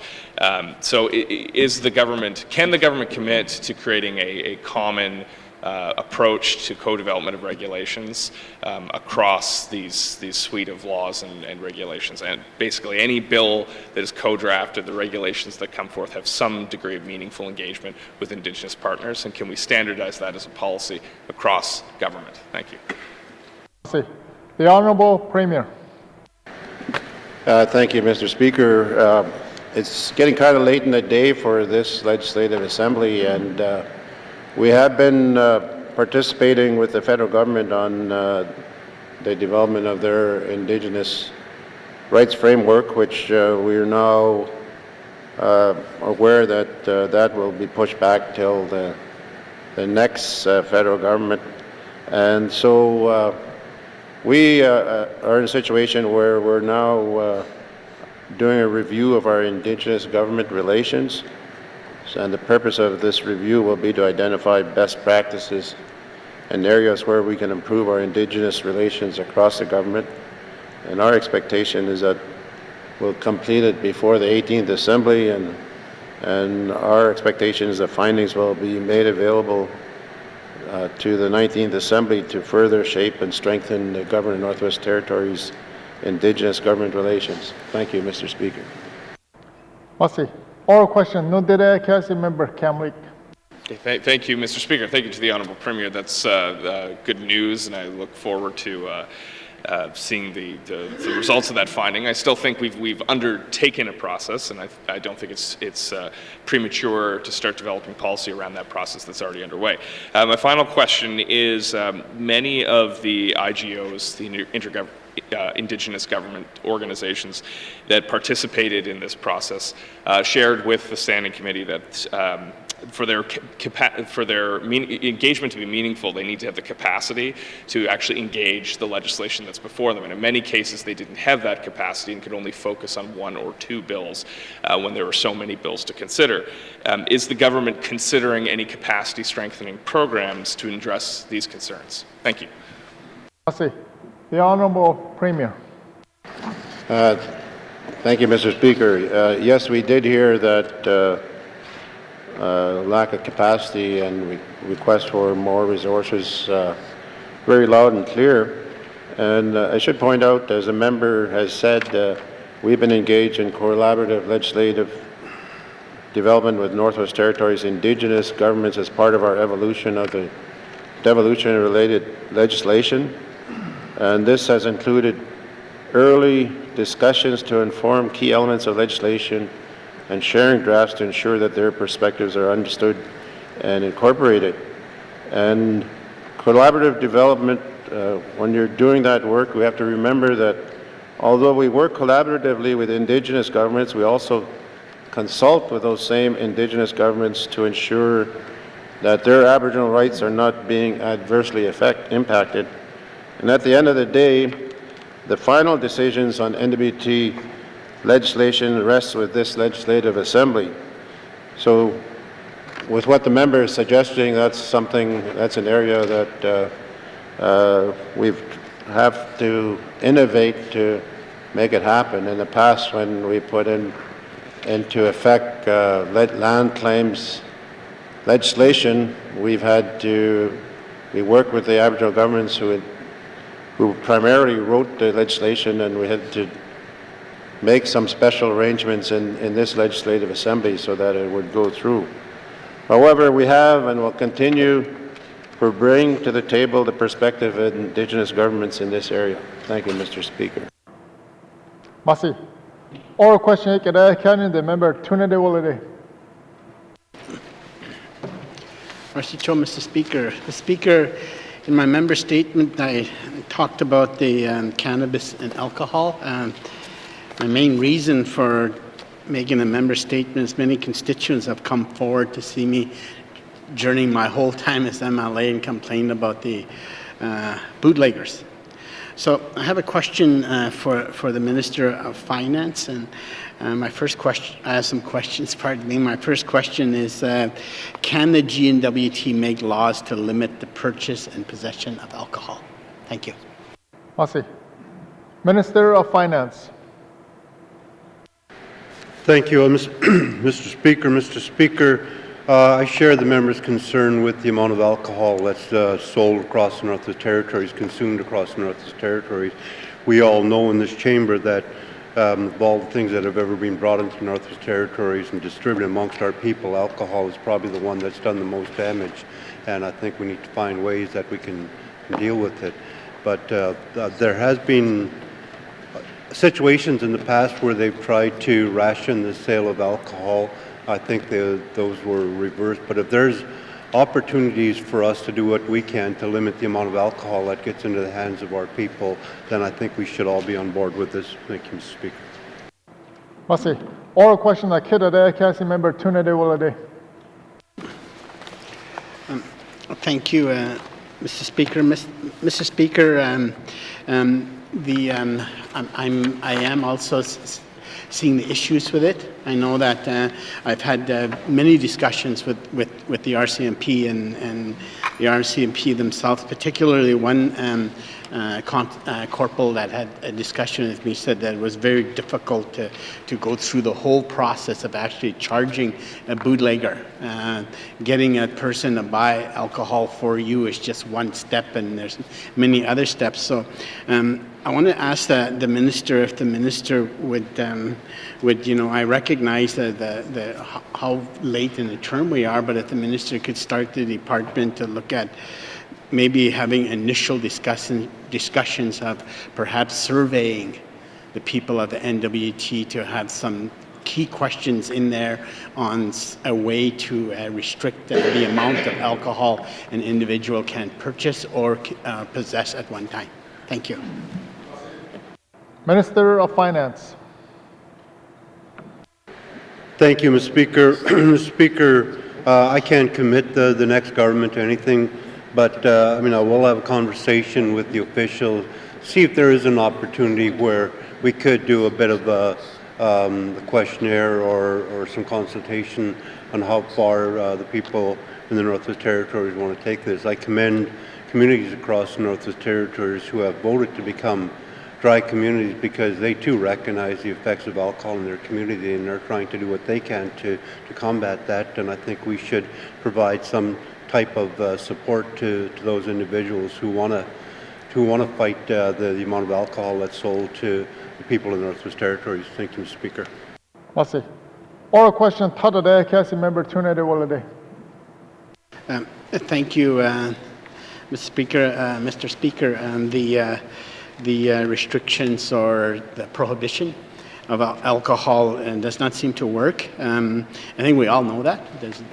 And that is one, I think, one tool that the communities have done out of desperation. but they themselves had made the law to restrict alcohol, yet they're watching what's happening in the community. And it's largely because the bootlegger has no limit to what he can purchase, absolutely no limit at all.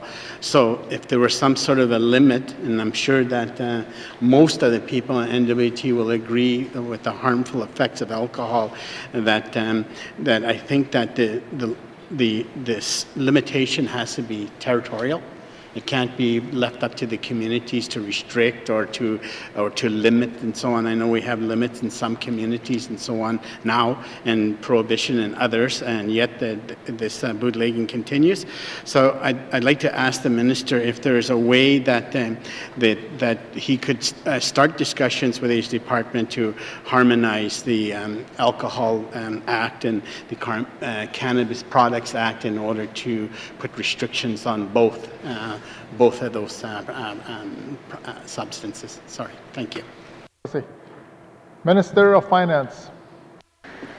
Thank you, Mr. Speaker. Mr. Speaker, we all realize that cannabis was just recently legalized, and there will be an opportunity for a review, and it would certainly make sense to look at those elements that are within the GNWT's control as part of that overall review. So there will be a review, there should be a review that's done on this, and I think that we could probably take advantage of that time to do a review of the overall cannabis alcohol that's within GNWT control. Thank you, Mr. Speaker. Merci. Oral question, no dire Council Member Tunade Woladay. Thank you, Mr. Speaker. Recently, around the time when cannabis became legal, I also know that it's legal for the RCMP to pull individual over in a vehicle without having cause to do so, just to check. So with the restriction, if it was possible to restrict the amount of alcohol that an individual has, then I think that we will actually curb a lot of the bootlegging. I think if we're able to even reduce bootlegging in half from what's happening right now, I think it would be a good thing. So again, I'd like to, and I guess, ask the minister if there are any possible way to begin discussions, recognizing again that we're very late in our term, to begin the process of asking the department to look at the legal way to limit the alcohol for the purchaser for the entire N.W.T instead of a community by community thing. Thank you. Merci. Minister of Finance. Thank you, Mr. Speaker. Mr. Speaker, first of all, a lot of times this winter in the news reports we see pictures and stories being filed of alcohol that's being seized going into some of the communities. And I commend the RCMP for the work that they do, and I commend those who have reported that. I don't recall seeing a winter where there have been so many pictures and stories posted of alcohol being seized. So that is a start. We are late in this assembly, but it's never too late to start the discussion on what we can do going forward. And I will have a conversation with the department on maybe coming up with ways that we can work on this going forward, and possibly some advice we can provide to the next assembly. Thank you, Mr. Speaker. Merci. Oral question, the member Yellowknife North. Thank you, Mr. Speaker. Mr. Speaker, earlier today I spoke again about an important project that's going on in Yellowknife North, and that's the Giant Mine Remediation Project. And so I'd like to maybe start to ask the Minister of ENR a couple of questions. We often realize that this is a project managed by the federal government, so the public kind of is always wondering what exactly the role is, if any. What role, if any, that the government of the Northwest Territories has in this project. So I'd like to ask the minister, does the minister or does the GNWT retain any ownership in lands at Giant Mine during or after the remediation? Thank you, Mr. Speaker. Merci. Minister of Environment and Natural Resources. Thank you, Mr. Speaker. Currently, the lands are commissionered lands, and the remediation project is operating under a land reserve to Canada. Discussions regarding future land ownership are underway. Thank you, Mr. Speaker. Oral question na Kitade, Cassie member Yellowknife North. Thank you, Mr. Speaker, and thank you to the Minister for his reply. I'd also like to ask the Minister what role the GNWT has played in the surface remediation and how it's protecting the interests of stakeholders such as those that I mentioned earlier, the Great Slave Cruising Club and the Yellowknife Historical Society. Even the City of Yellowknife has interest there as well. Thank you, Mr. Speaker. Masi. Minister of Environment and Natural Resources. Thank you, Mr. Speaker. Mr. Speaker, the Giant Mine remediation project, they meet regularly with the N.W.T. Historical Society and the Great Slave Sailing Club to discuss issues concerning impacts on both subleases by the Giant Mine remediation project. The Giant Mine remediation project will continue to work with both the N.W.T. Historical Society and the Great Slave Sailing Club to accommodate access to their operations wherever feasible throughout the remediation project. Thank you, Mr. Speaker. Masi. Oral question Tadade, Cassie member Yellowknife North. Thank you, Mr. Speaker. Thank you to the Minister for his reply. Mr. Speaker, we know that right now the Land and Water Board is going through a process. They're accepting submissions and we'll be having a public hearing at some point in the future. And so I would just like to ask the Minister if he knows what role, if any, will the GNWT play in the upcoming Giant Mine water licensing. Thank you, Mr. Speaker. Masi. Minister of Environment and Natural Resources. Thank you, Mr. Speaker. Mr. Speaker, the GNWT is a co-proponent in the Giant Mine remediation project, and we will continue to work with Canada through the water licensing process. Thank you, Mr. Speaker. Masi. Oral question, Nudire, Cassie member Yellowknife North. Thank you, Mr. Speaker. Mr. Speaker, the remediation plan proposes significant quarrying along the public highway known as Ingram Trail. And this is obviously, or could potentially have adverse effects on altering the aesthetics of the gateway into the Ingram Trail. So I'd like to ask the Minister, what is ENR doing to ensure quarrying needs are done in a way that will not provide a destroyed landscape to those who travel and traverse the trail? Thank you, Mr. Speaker. Masi. Minister of Environment and Natural Resources. Thank you, Mr. Speaker. Mr. Speaker, again, we will work with the project team to try and mitigate as much as possible access and that to the residents that use the site. Thank you, Mr. Speaker. Masi. Oral question, Canyon, the member Mackenzie Delta. Thank you, Mr. Speaker. Mr. Speaker, I have a few questions for the Minister of Housing. Mr. Speaker, at pretty much every one of my constituency meetings, I get concerns about long waiting lists through housing, upwards of 3 years. So I'd like to ask the Minister, what are the plans? Are there plans to increase our housing stock in our communities? Thank you, Mr. Speaker. Masi. Minister of N.W.T. Housing Corporation. Thank you, Mr. Speaker. Mr. Speaker, as all members know, we do have a capital plan to address housing needs across the Northwest Territories. I'd like to, as the member knows, I don't really have to inform him, but we have done some good work in Aklavik with the Joe Greenland Center. We did do some renovations to that building, as well as we and he was there.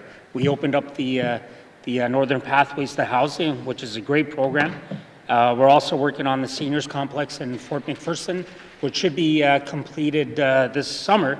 And most recently, as members know, and we're working on getting that report completed, but we did have a housing summit done in Inuvik where we had leaders from the members region from right across the territory, and we also had standing committee attend that housing summit as well. And as I've said in this House many times, Mr. Speaker, we are working on community housing plans, and we initially we were looking at just developing 6 during this fiscal year.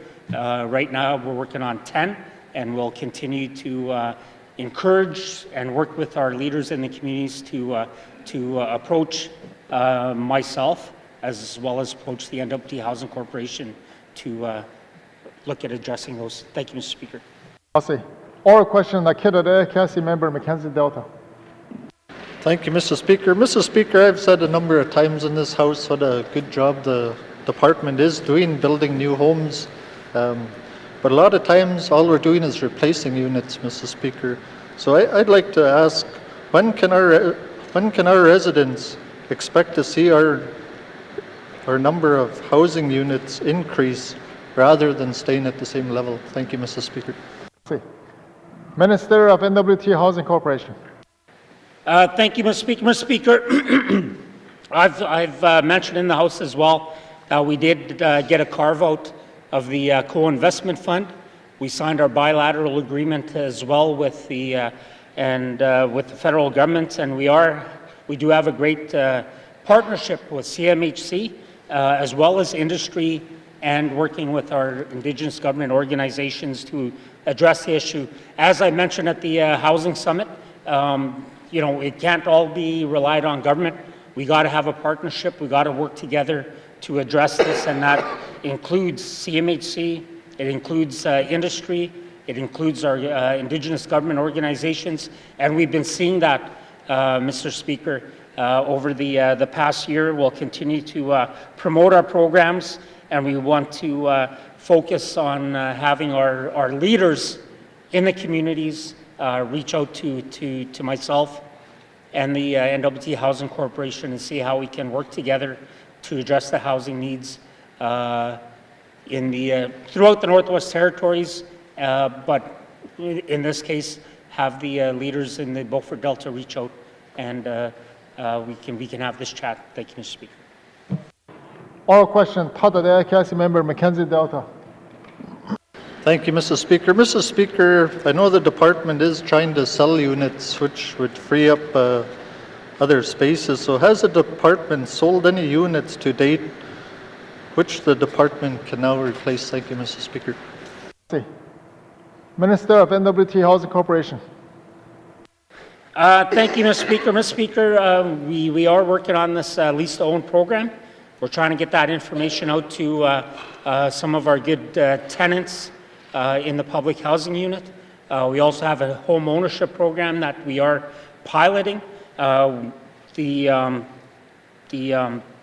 Northern Pathways to Housing has shown some really good success already, especially in Simpson.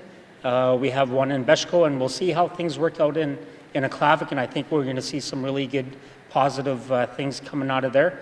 We'll continue, and I've always prided myself that partnerships bring better solutions together, so I would encourage the member to reach out to his leadership, approach myself, and approach the N.W.T. Housing Corporation to see how we can focus on this. And as I've said, the community housing plans are going to be a game changer, and we're going to see some really good things, I think, coming out in the next few years. Thank you, Mr. Speaker. Oral question. Nundere Cassie member Yikada County, the member Frame Lake. Merci, Monsieur le Président. There were media reports of a meeting between the Minister of Environment and Natural Resources and Nunavut officials in Kurluktuk in April of this year. Can the Minister of Environment and Natural Resources provide some background information on the meeting, such as who was there, and table a copy of the agenda so we can see what was discussed? Merci, Mr. Speaker. Minister of Environment and Natural Resources. Thank you, Mr. Speaker. Mr. Speaker, during my tour of the Clecho and speaking to the leadership there, and that the member was part of the tour, I did commit to them that I was going to try and line up a meeting with my counterpart over in Nunavut, and we were fortunate that we were able to see that happen. We did meet in Kugluktuk, as the member pointed out. There was about 6 representatives from each side. There was myself, the minister in Nunavut, who was also the premier. We had our 2 deputy ministers, as well as some technical staff. So there's about 12 people attended the meeting altogether. And what I could do, and I think the member asked about the agenda, I'll have a look here. I should be able to table the agenda, so we'll have an opportunity to see what was discussed there. Thank you, Mr. Speaker. I see. Oral question, Council Member Frame Lake. Merci, Monsieur le Président. I want to thank the Minister for that commitment and look forward to getting the information. There are no temporary or permanent protection measures in place for key habitat of any of the transboundary barren ground caribou herds shared by the N.W.T. and Nunavut. Can the Minister tell us what the outcomes were of this meeting and whether there's going to be any protection of caribou calving grounds? Merci, Mr. Speaker. Merci. Minister of Environment and Natural Resources. Thank you, Mr. Speaker. Mr. Speaker, I thought it was a very positive and productive meeting that we had, and we did come up with an agreement to enhance our caribou research, monitoring, and management actions. And again, there was recognition of the leadership shown by the Tlicho government on the issue. And then we will work. This was a fairly high-level political leaders meeting, along with our technical staff. We had some good discussions on the calving ground. Our concern that the calving grounds are in Nunavut and maybe they didn't have the same regulations or restrictions that we had, and they understood that, and they had committed to have a discussion amongst their co-management partners as well. And I did offer up to host a meeting here in the capital in the fall, so I would like to host that. And they seemed receptive to that. So, and at that time, I wanted to use that as an opportunity to bring our Aboriginal partners in as well and have a thorough discussion. But I was very encouraged by the outcomes of the meeting. I thought it was a very positive tone and a very sincere recognition that we need to try and do what we can on the to protect the Bathurst caribou. Merci. Oral question, Council Member Frame Lake. Merci, Monsieur le Président, and if everything works out right, maybe I'll be at that meeting in the fall. So Cabinet continues to push ahead with planning and spending on an all-weather road into the heart of the range of the Bathurst caribou herd, while there are plans for a similar and joint road on the Nunavut side that would pass through the calving grounds of this herd. So can the Minister tell us whether there was any discussion of the road proposals and their obvious detrimental impacts on the Bathurst caribou herd and what the outcomes of those discussions were? Thanks. Merci, Monsieur. Merci. Minister of Environment and Natural Resources. Thank you, Mr. Speaker. Mr. Speaker, we did have a lot of discussion, but as far as the road corridors go, we didn't really get into any type of detail or have discussions on the road corridors. Thank you, Mr. Speaker. Merci. Oral question, Council Member Frame Lake. Merci, Monsieur le Président. I want to thank the Minister for that. So I've raised this issue of the caribou in the House many times. The Bathurst caribou herd's in a desperate state, of only 8,000 animals, down from a high of 480,000. Yet our government has not included any extra funding in the 2019-20 budget for this crisis. So I'd like to know from the Minister whether this recent meeting is going to result in any real action to save the Bathurst caribou herd. Merci, Mr. Speaker. Minister of Environment and Natural Resources. Thank you, Mr. Speaker. Mr. Speaker, I think we did, in the past budget that we just approved, we did put some money into enhancing the Boots on the Ground program. I think it's a great program. I think we put some money in to enhance that. And I do believe with our conversations with our counterparts over in Nunavut that we will take some steps to help try and protect the Bathurst caribou herd. This was an initial meeting and setting a path forward, and I'm not sure if they've had these meetings before. We did share with them our concerns and the concerns from the Aboriginal leadership on this side of the border that about the restrictions on the Nunavut side. They said they would have a look at it. So I believe that this is a first step. And again, if we have the meeting in the fall time, and this would be in the fall before the election, obviously, if we were to have the meeting in the fall time, then I think we'll be able to have a broader discussion on plans to do what we can to mitigate the impact that being felt by the Bathurst caribou herd. Thank you, Mr. Speaker. Merci. Time for oral question has expired. Written questions. Written questions. Returns to written questions. Returns to written questions. Replies to Commissioners' opening address. Replies to Commissioners' opening address. Petitions. Petitions. Reports of Standing Special Committee. Reports of Standing Special Committee. Reports of Committee on the Review of Bills. Thank you, Mr. Speaker. Mr. Speaker, I wish to report to the Assembly that the Standing Committee on Economic Development and Environment has received Bill 35, Supply Chain Management Professional Designation Act, and wishes to report that Bill 35 is now ready for consideration in Committee of the Whole. Thank you, Mr. Speaker. Massey. Reports of Committee on Review of Bills. Reports on Committee on Review of Bills. Tabling of documents. Minister of Lands. Mr. Speaker, I wish to table the following document entitled Finding Common Ground. Thank you, Mr. Speaker. Massey. Tabling of documents. Minister of Health and Social Service. Mr. Speaker, I wish to table the following document entitled Northwest Territories Community Counseling Program Client Satisfaction Report 2018. Thank you, Mr. Speaker. Massey. Tabling of documents. Minister of Environment and Natural Resources. Thank you, Mr. Speaker. Mr. Speaker, I wish to table the following documents entitled Environmental Rights Act, Annual Report 2003-2018, and 2019-2020, Corporate Plan, Northwest Territories Hydro and Power Corporation. Thank you, Mr. Speaker. Massey. Tabling of documents.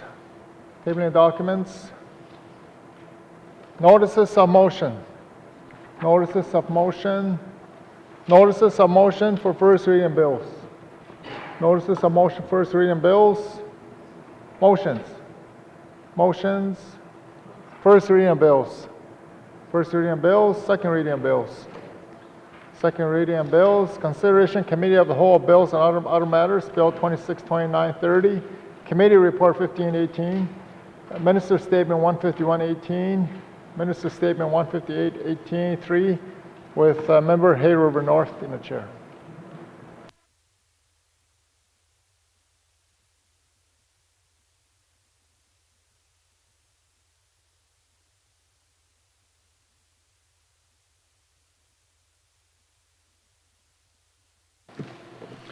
I will now call Committee of the Whole to order. What is the wish of committee? Mr. Bolio. Thank you, Mr. Chairman. Mr. Chairman, committee wishes to consider Bill 26, Statistics Act. Thank you, Mr. Chairman. Thank you, Mr. Bolio. Does committee agree? Thank you, committee. First, we'll consider the bill after a brief recess. Let's take about 5 or 10 minutes. Thanks.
I will now call Committee of the Whole back to order. Committee, we have agreed to consider Bill 26, Statistics Act. I will ask the minister responsible for the bill to introduce it. Minister MacLeod.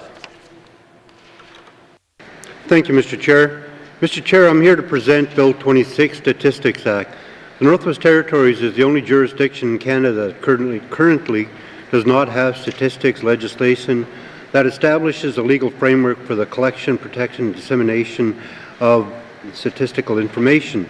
The purpose of the legislation is to establish a new Statistics Act for the Northwest Territories that will establish the roles and responsibility of the Bureau of Statistics, outline data collection, analysis, and data dissemination procedures, describe methods to ensure the confidentiality of collected data, create offenses and penalties for unauthorized disclosure of data, and provide the ability to enter into data sharing agreement.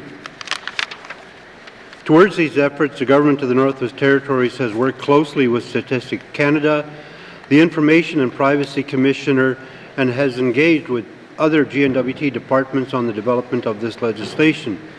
This legislation will ensure that the N.W.T is consistent with all other jurisdictions in Canada and aligns with the mandate of the N.W.T Bureau of Statistics. That concludes my opening remarks, and I am prepared for any questions members may have. Thank you, Mr. Chair. Thank you, Minister. I will now turn to the Chair of the Standing Committee on Government Operations, which is the committee that considered the bill, for opening comments. Mr. Testart. Thank you, Mr. Chair. The Standing Committee on Government Operations was pleased to report on its review of Bill 26 Statistics Act, and today we'll take some comments from that report.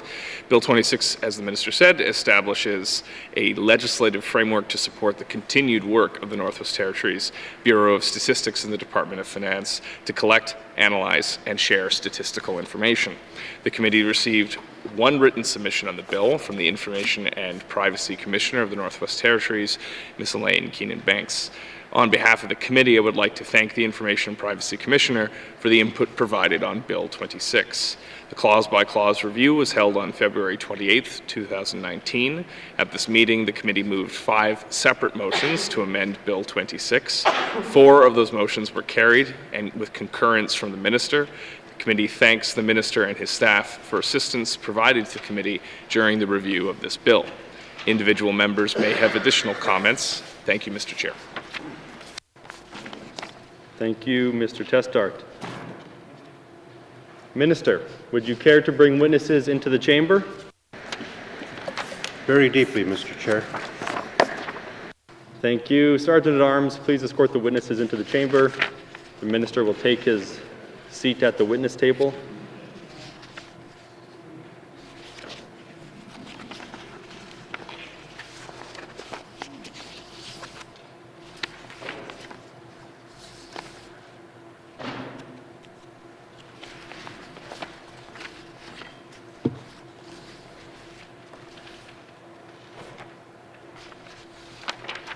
Minister, would you please introduce your witnesses? Thank you, Mr. Chair. Mr. Chair, to my right, I have Mr. David Stewart, the Deputy Minister, Department of Finance. To my left, I have Laura Jeffrey, Legal Counsel for Department of Justice. Thank you, Mr. Chair. Thank you. Welcome to the witnesses. I will now open the floor to general comments on Bill 26, if there are any general comments. Mr. Testart.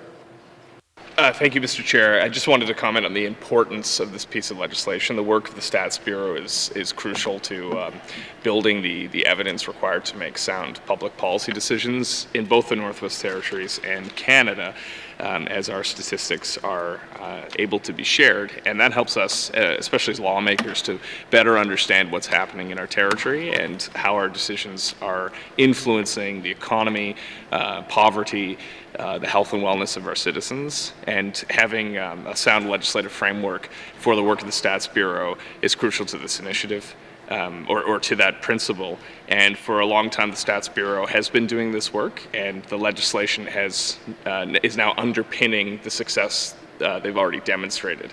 And I know I always appreciate getting regular updates from the Stats Bureau over the course of my role as an MLA. And if we didn't have quality statistics, we just quite frankly, couldn't understand where we need to target our energies as a government and how we can best impact the lives of our residents for the better. So I thoroughly support this act. There are there's an unfinished matter that we'll get to later, but I think this is a very important piece of legislation, and that importance cannot be understated. Thank you, Mr. Chair. Thank you, Mr. Testart. Further? Seeing no further general comments, we will proceed to a clause-by-clause review of the bill. We will defer the bill number and title until after consideration of the clauses. I believe there are 18 clauses, so we can take them one at a time. Committee, please turn to page 1 of the bill. I will call out each clause. If the committee agrees, please respond as such. Clause 1. Clause 2. Clause 3. Clause 4. Clause 5. Clause 6. Clause 7. Clause 8. Clause 9. Clause 10. Clause 10. Thank you, committee. Clause 10.1. Mr. Testart. Thank you, Mr. Chair. I move that Bill 26 be amended A in paragraph 10.1 brackets D by striking out the period and substituting a semicolon, and B by adding the following after paragraph 10.1 brackets D. E, the particulars of ownership, copyright, and rights to use information that will be retained, conveyed, or exercisable by each party. Thank you, Mr. Chair. Thank you, Mr. Testart. There is a motion on the floor. The motion is being distributed. We'll wait till all members have a copy.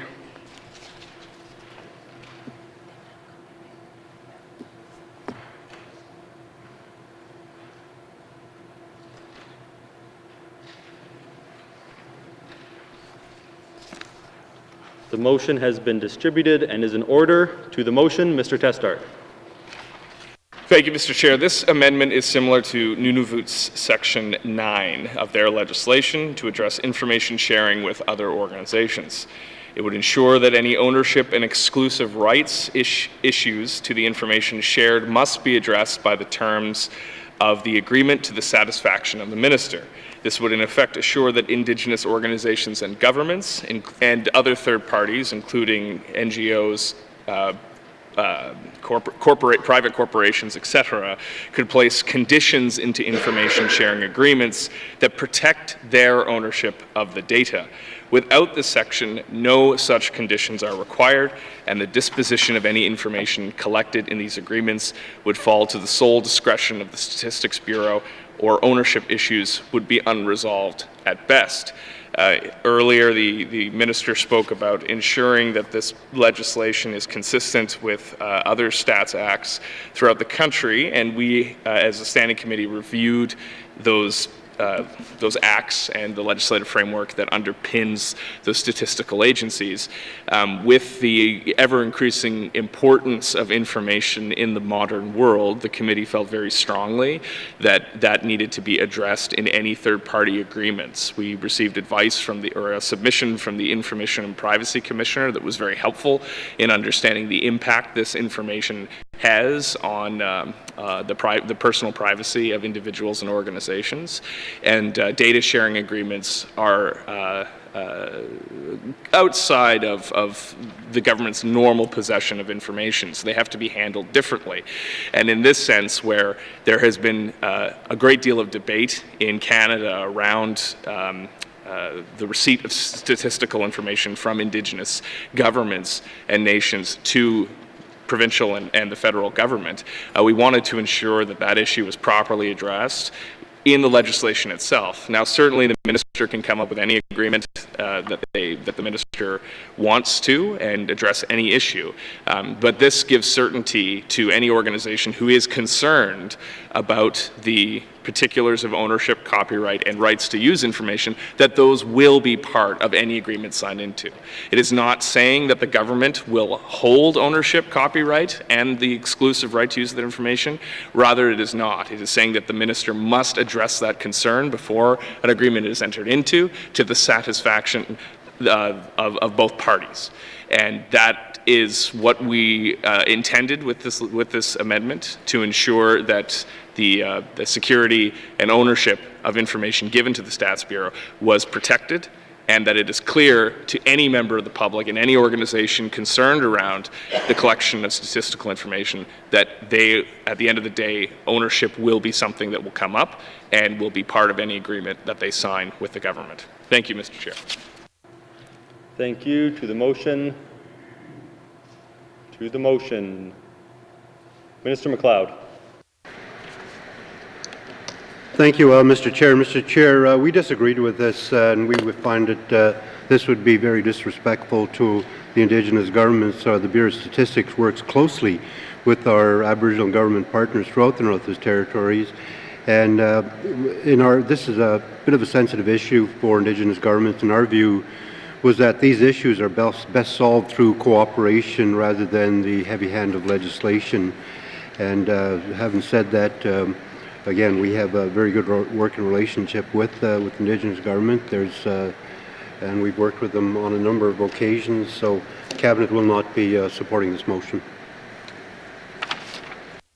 Thank you, Minister. To the motion, Mr. O'Reilly. Thanks, Mr. Chair. So I noted in the Minister's remarks that he indicated that the Information and Privacy Commissioner and other N.W.T departments had been engaged in the development of the legislation. That's a good thing. I didn't hear anything about engagement with Indigenous governments, so I assume then that the Minister has not heard directly from Indigenous governments on this issue. And I don't really understand what the problem is. Nunavut has the exact same wording in its legislation dating from 2006. So they've had this in place and working now for 12 and a half years. So if there had been a problem with this kind of language, you think their act would have been changed in some way. But it's the exact same wording, Mr. Chair. Nothing different. So when the committee was reviewing this, they went to the Nunavut Act to try to understand what the best practices might be over there. And in another northern jurisdiction. So the exact same wording is taken out of this, and I printed the bill myself, then the Nunavut Act before I came in here to double check this. So I don't know what the problem is in putting this in.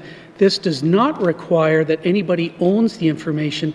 This amendment would just say that should be, the ownership of it should be agreed to when you get into the agreement. It doesn't say who owns it. It just says that you should spell that out to prevent problems from happening in the future. That's what this is about. This is about preventing problems from happening in the future.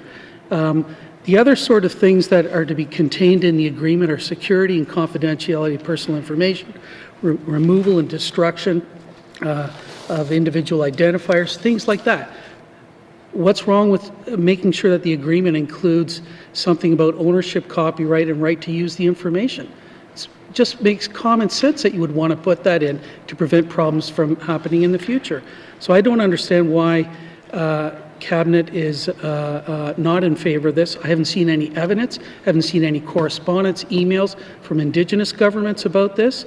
If the Bureau of Stats already has a great working relationship with Indigenous governments, that's wonderful. And this is not going to take away from this. It's just making sure that there's a common understanding of how the information is going to be used and who owns it at the end of the day. This is about preventing problems in the future. And this doesn't tell anybody what to do with the information. So With that, Mr. Chair, I will obviously be supporting the motion, and I urge my cabinet colleagues to do the same in terms of ensuring that we have best practice here in the Northwest Territories. Thanks, Mr. Chair. Thank you, Mr. O'Reilly. I will now allow the mover of the motion to close debate, Mr. Testart. Thank you for the opportunity. Yeah, we of course, the committee, during the committee review stage, spoke with the government around this, and I think we've come to cross purposes, because what my colleague, the honourable member from Frame Lake, said is basically encapsulate where the committee was coming from. This is about best practices, and this isn't about ensuring one way or the other that there's an outcome. It's about addressing the concern that, you know, rightfully is a concern of anyone entering into these agreements, is properly dealt with. And it gives confidence, again, to our partners who are providing the statistical information. It gives partners to members of the public who are looking at this information to ensure it's consistent with the high standards of privacy that we've set as a government for our citizens.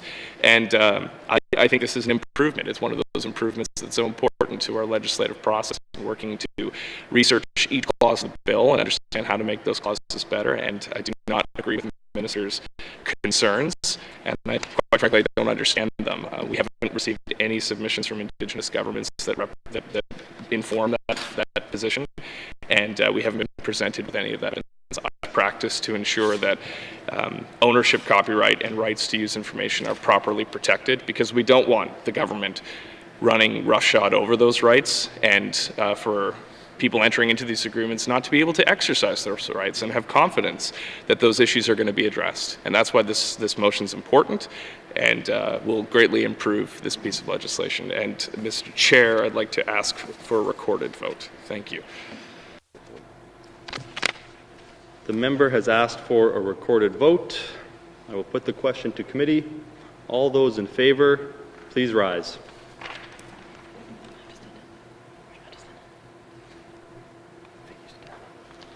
The member for Cam Lake. The member for Nahende. The member for Frame Lake. The member for Yellowknife Center. The member for Decho. The member for Yellowknife North. All those opposed, please rise.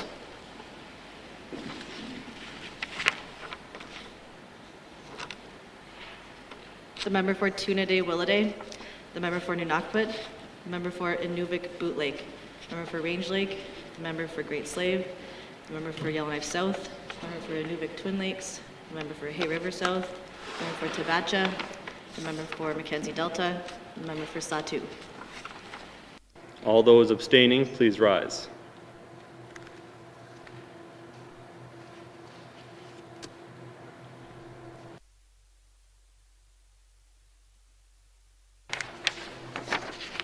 The results of the recorded vote are 11 in favor. Excuse me. The results of the recorded vote are 11 against, 6 in favor. The motion is defeated.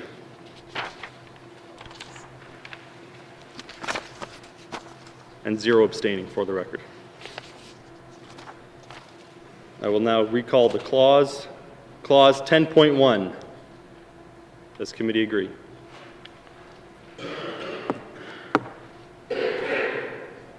Clause 10.1. Does committee agree? Thank you, committee. Clause 11. Clause 12. Clause 13. Clause 14. Clause 15. Clause 16. Clause 17. Thank you, committee. We will now return to the bill number and title. Bill 26, Statistics Act. Does committee agree? Thank you, committee. Does committee agree that Bill 26 is now ready for third reading? Thank you, committee. Bill 26 is now ready for third reading.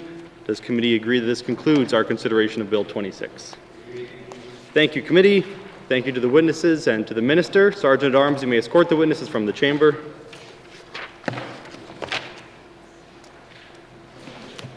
Thank you, Mr. Chair.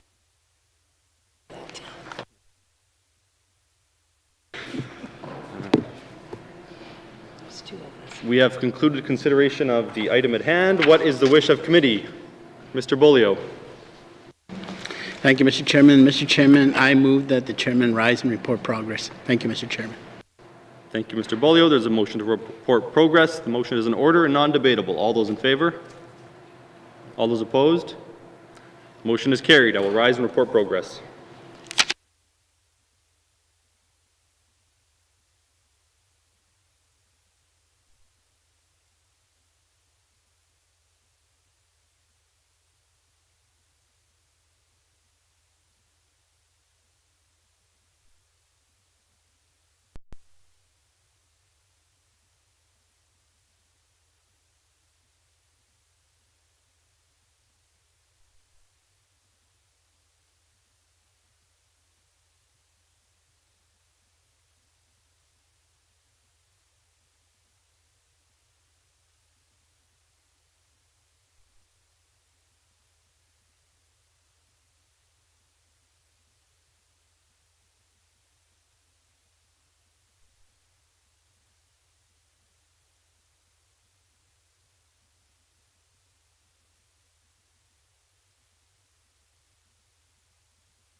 May I have the report, Member Hayward North?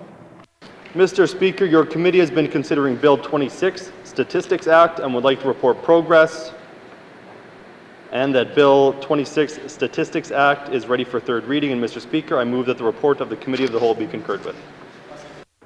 Do I have a seconder? Member for South 2. Motion's in order. All those in favor? All those opposed? Motion carried. Merci. Third reading of bills. Third reading of bills. Mr. Clerk, orders of the day. Orders of the day for Tuesday, May 28, 2019, 1:30 p.m. Prayer, minister statements, member statements, reports of standing and special committees, returns to oral questions, recognition of visitors in the gallery, acknowledgments, oral questions, returns to written questions, replies to the commissioner's opening address, petitions, reports of committees and the review of bills, tabling of documents, notices of motion for first reading of bills, motions, first reading of bills, second reading of bills, consideration in committee of the whole of bills and other matters, bills 29 and 30, committee report 15-18.3, minister statement 151 and 158-18.3, report of committee of the whole, third reading of bills, bill 26, orders of the day. See, Mr. Clerk,